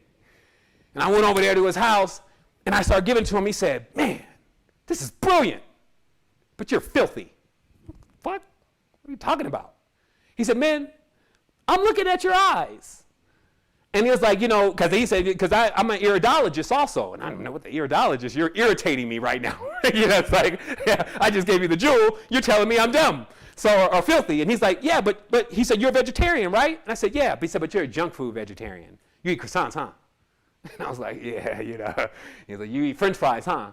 He's like, yeah, you're a junk food vegetarian, so you're not clean. So all of what you're saying is amazing, but I'm going to show you what you're really about once we clean all of that out. And then talk to me. And we went on this quest. It was like yin and yang with me and him as far as we made it perfectly with what he needed. He was like, this guy was wild. So he had known every single thing about the body, but he was already like 70. He was ready to go. He fixed OSHA when OSHA was sick. He fixed Manly P. Hall when Manly P. Hall was bloated and had all of died that day. They was stale. They called in to try to get him back. He was a holistic doctor 20 years ago in Mount Shasta. Just drilling into me all the time about the bullshit. Let me dial it in. Just all the bullshit that goes on in these communities. But anyway, in that process of what he taught me, which I taught everybody else through this process about the importance of how to keep your body clean, that's when I started making the levels of acceleration that matched and paired with the knowledge that I had just received from the awakening of Kundalini. So it wasn't just any one thing. It's a formula. It's a process. The real invisible Innerversity, or invisible college as they sometimes call it. So now the rebuilding had to take place. Just like the Shiva character is great at destruction, but only because it's great also at regeneration. Okay? So I had to rebuild everything. I rebuild a whole new life. And that's what I did. And I started off with a gesture of kindness and love by giving away what was most valuable to me. And you know that story. And it kept going. I just want you to see the process. Now we're at the Advent. It's been a decade. I've spent to the tune of about 14 hours a day for 90% of that time working with people, working with other celestial beings, working with this platform, these technologies, all trying to unify all those forces so they come to see the awareness and the power that we truly have together. And I also come personally into the fulfillment of the creation of this projection. So that's the rebuilding process, because I didn't go try to get rent-a-cars again and Ferraris and go to Mannheim and get auctions and pay $100,000 and run it back through the auction after making $200,000 or $300,000 for the same price I buy. I didn't go back into all of that. I went into something different, a strange world with strange people. And here we are, together, loving each other. Tribe. Real tribe love. Now, as I said, we're in the Advent. This is now, like what they say with the Mahdi, the 12er. When they come and they move through, it's like a force and an energy moving through of urgency. It's the last hour. An hour is one anu. An anu, okay, so 1 hour for us on this planet, 1 year for us on this planet is 1 hour for the beings that are on the next cog, right, which are called the Igigi in the Sumerian text, those who man the ship, okay? So in that text, this is the final hour. And we'll talk about this in a little bit, and I actually will probably let Martin elaborate on that in his video. But we've been talking about 2020 for a minute. And it was just because I got the transmission, same beings, Same higher self. 2020 is the date. We never gave you a date. Now you have a date. This is it. All the wires, all the chips. Run. Sovereignty 2020. Make yourself sovereign and as many people as possible on the physical plane as possible. You accomplished that already as above. You have to do it there first. If you're leaking, if you got God you worship, you're leaking. You can't become a sovereign. It won't happen. But once you patch those leaks up, now you got to fuel yourself. You got to fill back up that thing. And it goes like a thermometer, the Kundalini. If you keep getting aired out all the time in anger, in acids, you just keep letting it, you let out there. You almost get there by continuously pushing out energy that is not suiting you. It's not returning to you. It's not cycling. Anger, even when you get it back, how does it hit you back? You get angry at somebody, you get mad at them. Do they come back at you like, I love you, right away? Hell no. They come back at you with the same aggression. And now you're getting hit with that. Sometimes they come back more and you really get hit. You see what I mean? So is that ever the route? So people have been degraded this way. So this Advent now, this 1 year, this is the biggest campaign of a lifetime, believe it or not. Meaning 1 year to get a person into the condition of being able to make the ascent into 3,000 years in the future. Now, all this, again, will sound foreign until you hear the video here that I'm going to play. But it's just awareness, again, that time is frequency, and where we need to be is about 3,000 years ahead. But fear not. If you think that is an ultra-technological world where you need to be able to understand every encyclopedia or at least have Neuralink on to tell you, you're wrong.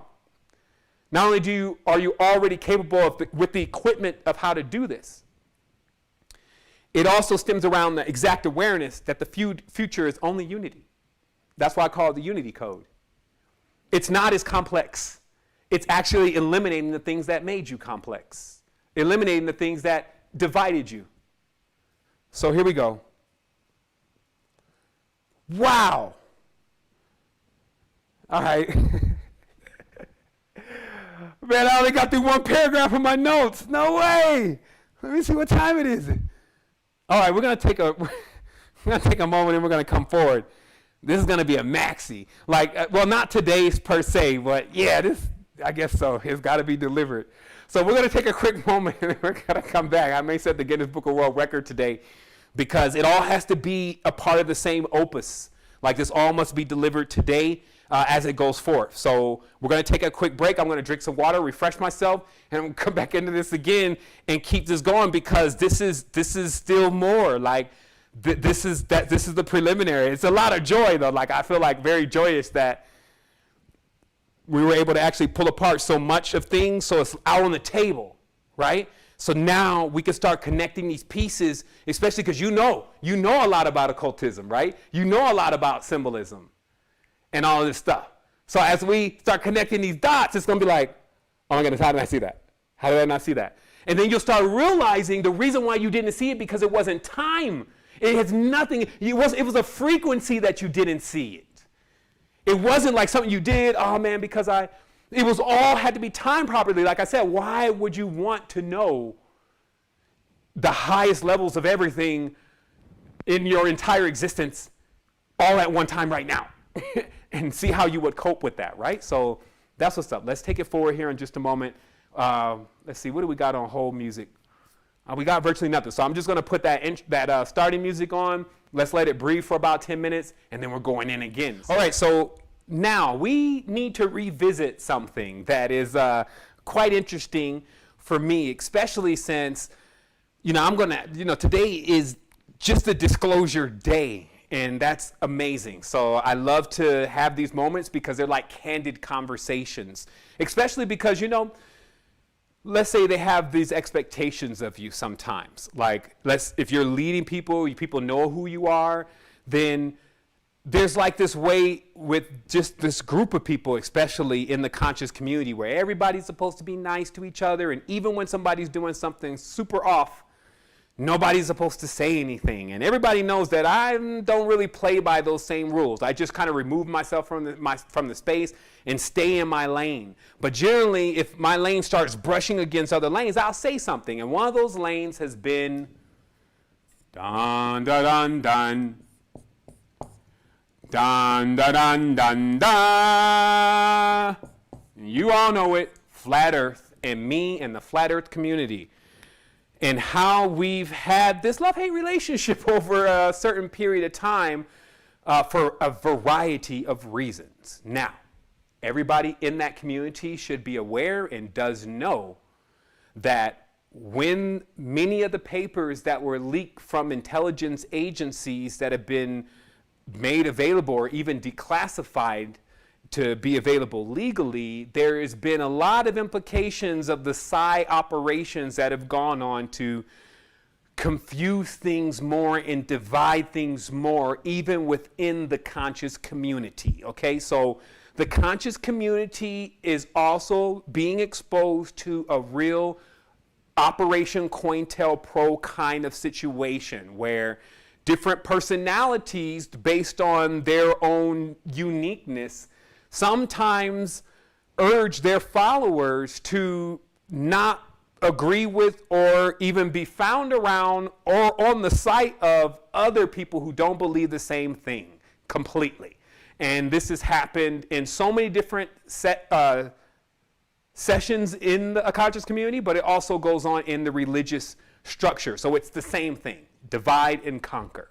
That's why I said, if you read all of the crazy spiritual books that talking about the dark magics and all of this stuff, the only thing it keeps driving home is that division is the greatest tool for bringing about destruction and chaos. And if one wants to be in that, they will separate mothers from fathers. They'll separate husbands from wives. They'll even separate kids from their parents. They'll work in those kind of ways to accomplish the greatest level of darkness and to bring up that current. That's what the books actually say. So because of that, it becomes very important for us all to realize that if we're divided in the community and we can't agree, even if it's, let's say, a temporary disagree or a moment where we need to become more aware of certain kind of knowledge, let's say that, then we have to agree, let's say, to not separate from each other. But of course, that doesn't happen. So we have all these different factions, and Flat Earth has become a faction. And anybody who doesn't support that kind of starts getting pummeled by them. But the more that anything fires upon us, the stronger we grow, because that is our design. So we've got quite a few people in the community that actually have come from communities that don't consider things about your diet, don't consider things about just all out, how are you going to look in front of people in the open? Do you know why secret societies were actually really created? They weren't created by people that were just trying to do dark things. In fact, that was never their origin. Secret societies were created when religion started becoming, placing laws, which was almost in the beginning, that you could not follow anything but that religion. So other societies, like ones that believed in astronomy, had to come together secretly so that they wouldn't be seen as being against what the edict of the kingdom was saying that people should do. Now, this was a way to also check people, literally check them. You worship this. And because just as the Brahmic books state that whoever is the leader, you should worship their God because they are God. So with that going on, when people were practicing anything else, it was seen just like you were just doing what Father told you not to do, which would get you killed, because there was like well, if I let them do it, then everybody's going to think they're going to do it. And you hear that all the time, especially in the older movies. So this is the first foundation to real secret societies when that whole secret thing started. So it's important to make that very clear. So now we're revisiting Flat Earth. And what this literally means is I need to explain to people, which I did. I actually have recordings of just exactly what I know about it from my own source, higher self. I just ask. I can ask anything, and I've asked a lot. And when I ask, they intend to take me on the experience. So it's not like, I just learn from a book. It's almost like, well, let me ask for this initiation and let's see how it goes. So I asked for an initiation into Flat Earth. I asked my higher conscious, what is Flat Earth? Now, first of all, as I said on my recordings, already done years ago, is that I believed, based on symbolism such as D, V, D, right? And that being in itself, that's how you write a D, that's how you write a D, and then this is how you connect it, right? That this disc was something mysterious, that this thing was like a UFO in a symbolism of a ship or a sham. And I also know the Merkabahs and all these different things, these vehicles all seem to relate to this thing. So when I asked about flat earth to my source, is this real? It said, this is how it works and this is what you need to do. This is what it's shaped like. And this is how it explained it to me. Like a spindle. And just like you put disk on a spindle, the same thing that you deal with right now with computers, this is how the design is. And where you are is like here. And all the people in this area on this part of the disk are suggesting to you that they know everything. However, they would at least need to be here before they even knew a little bit about something. And so what you need to do is you need to go here in your consciousness, which would be to the center. And then you need to go up one level. It did not say to the top yet. Go up one level, go here, and then come stand out here, and then issue edicts and decrees to those that are in this land about what you've done. And what this means is basically it's like a clearing of your books. Now, this is exactly what Higher Self told me. Like, me and Higher Self, man, we cool. So Higher Self was like, this is how it works. So I followed those instructions and I went up here.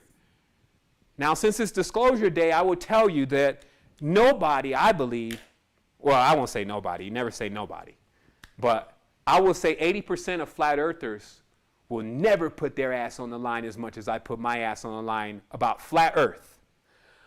I was in front of Giselle Bunchkin and some astronomers and some archaeologists who happened to be also there at her house explaining flat earth, holding strong. Okay? So you could imagine how much energy was pummeling me when I'm trying to explain to these humanitarians the earth is flat and it's really shaped. So I went in. Okay, so but what happened though is when I was always interacting with the community, there was also so much other stuff that was mixed in there that was not true and was not what was transmitted to me and was a direct psyop according to the paperwork. So what am I going to do? I already said what I had to say. You saw the torsion field. Now, here we are. The reason why we're revisiting this is because our great brother, Martin Kinney, he decided to stay on it. He decided that just as like we fire each one of us on this ship, all of our stuff into one direction, he fired it into this direction and actually was able to crack the cosmic clock with the conscious collective. This is a vectorization of his map. And we're going to talk about this in a minute, but we also are going to run a video here in just a little while. This is our brother, Martin Kinney. As I said, you can check him out on Facebook, like, subscribe, just let the brother know, we're supporting his experience and his quest in the collection of this knowledge and information, as we all come forth. I got to commend the brother anyway when you build a model. I even going to make a meme out of this. I got a meme that says, my meme says, the look on your face when you figure this shit out. But then I just, okay, maybe I'll take take that into another context. But that's my meme.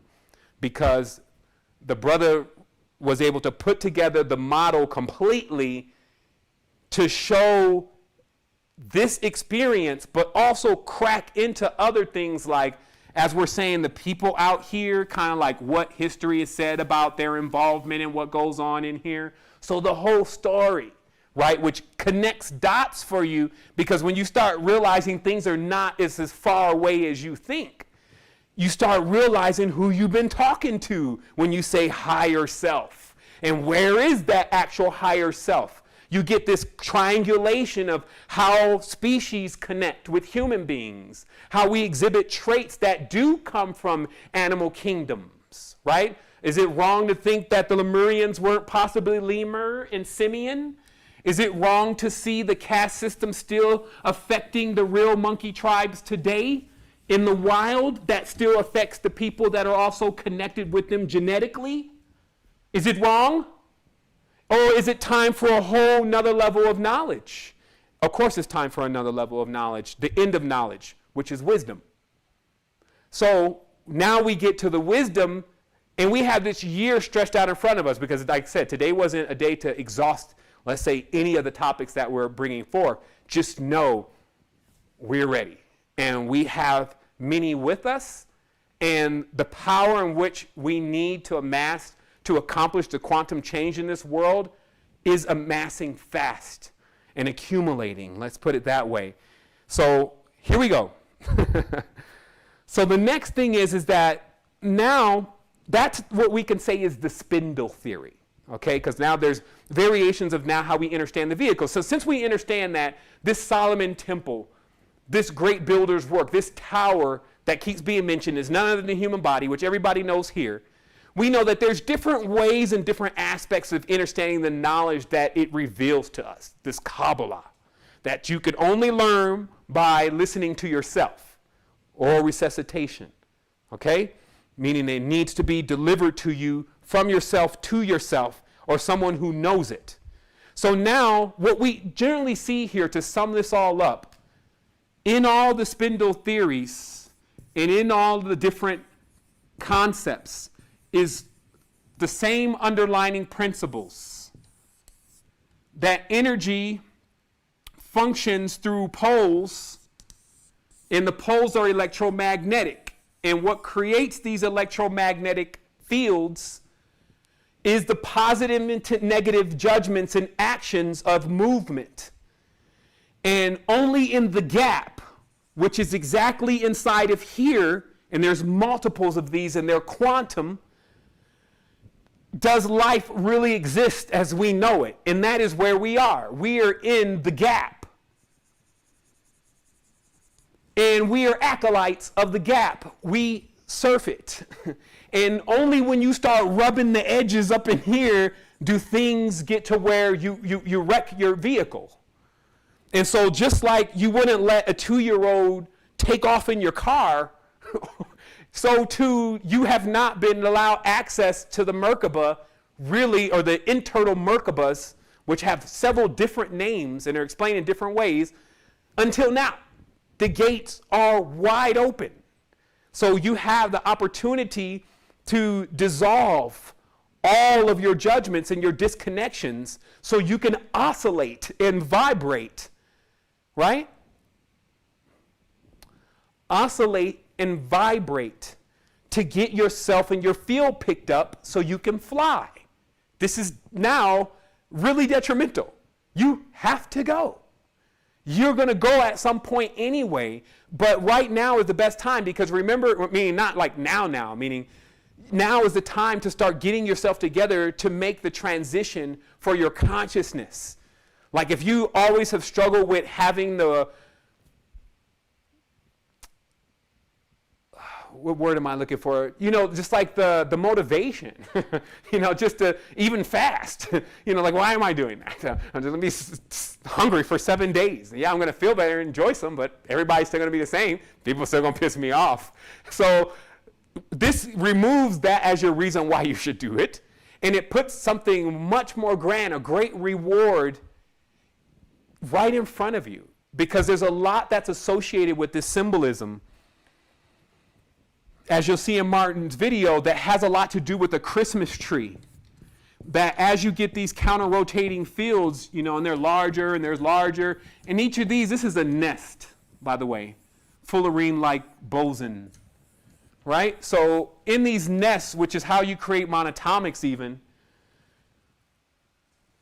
and in that center column, you know, that level of existence, and I, you know, just think about words here, but anyway, let me keep going. So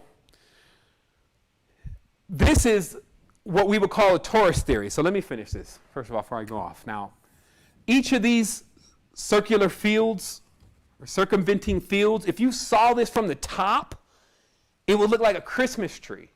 And all the lights in the Christmas tree would be the souls. So this is why it's symbolic today of the Christmas tree. But what have they done with the Christmas tree. They've cut it. They've cut down the evergreen. And I can show you through occultism how there's proof. Just like it's symbolic that the umbilical cord is cut from the mother when the baby is born, so too many souls have been cut from the energetic system and need to reconnect themselves and can reconnect themselves by vibrating higher. And this is the only thing that needs to be done to change the entire scenario or probable futures of this realm and this reality. But remember, there's gifts here under the tree, right? Because all this now, we know the meaning now. This is the symbolics of Christmas. Right now, killing the Satan part or Santa, right? And what those words really mean, like old father, like the real bearded, wise wisdom side versus the consumer Black Friday side, right? So there's gifts at the tree. So what this tells you is that when you unlock this, there's a promise of a reward, but you don't know what those rewards are going to be. You can look forward to it just like a child looks forward to the presence of their tree. But right now, though, what's happening, and this is why the energy is just off. People, because consumerism, the inverted tree is now out. And people are unhappy about what is under the tree.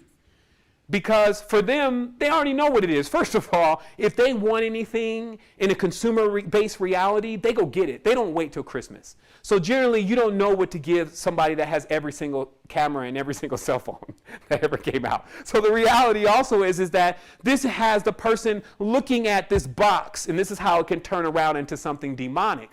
A box that they can't see in, but they know inside is unsatisfaction. Right? So there's a lot of deeper symbolics also. Everything comes with electromagnetics.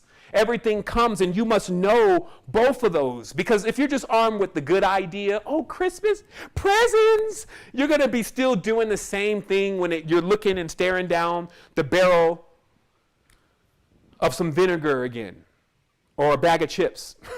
So if that's just how shallow you're going to be with it, is just electric, then you're going to miss out on the magnetic balance that is necessary to keep this thing really churning and really turning, so you have the power that's needed to go into unity.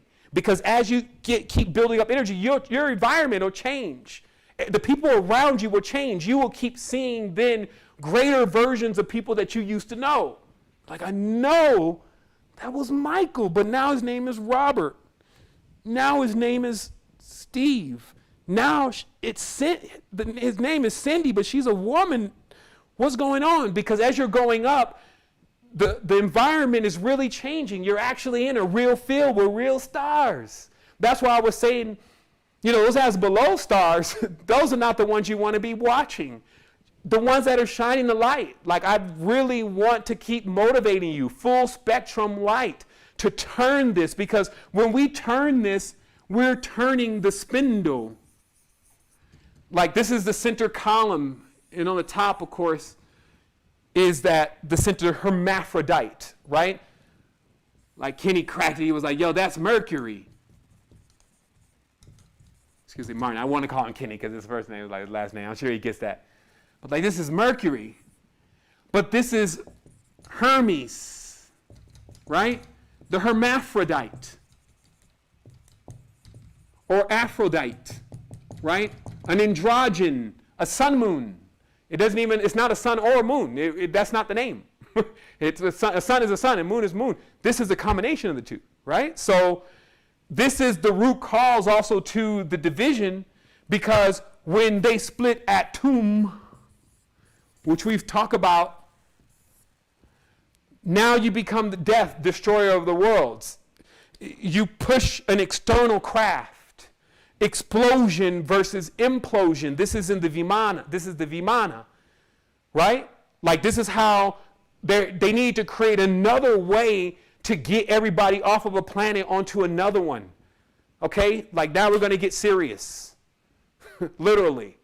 They had to create a way to get everybody off the planet, but people had no Merkaba working. Their spiritual progress wasn't ready yet. So some masters created the Vimanas, which are the huge temples. They make copies of Vimanas all the time. Look at Phenomenal Travel videos with our brother Praveen. Give me one moment. This is how, when you have to travel to another planet,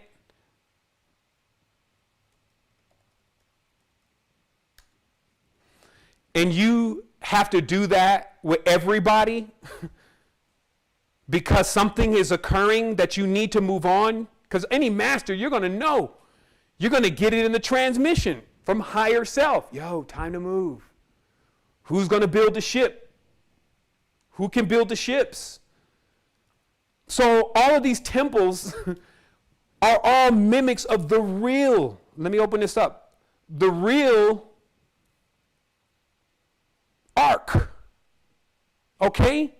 And you got your brothers and sisters gliding across space from another planet to get to Earth because something went on. Like, I've listened to not only so many people and read so many books and had so many experiences. This stuff will have to connect at some point. And somebody's like, where do you get this stuff? 20,000, homie. 20,000 and counting of these books. Like, still now, the wheel turns itself, so I'll be asleep. Like, no, leave me alone. I'm trying to sleep. And did you know? And it's like, oh, wow, that's one worth waking up for. So this is one waking up for.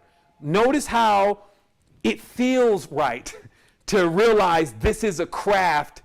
Maybe this is even a replica, but a real replica of a situation where all that whole race needed to come from where they were here. And why would you come here? Well, to paradise?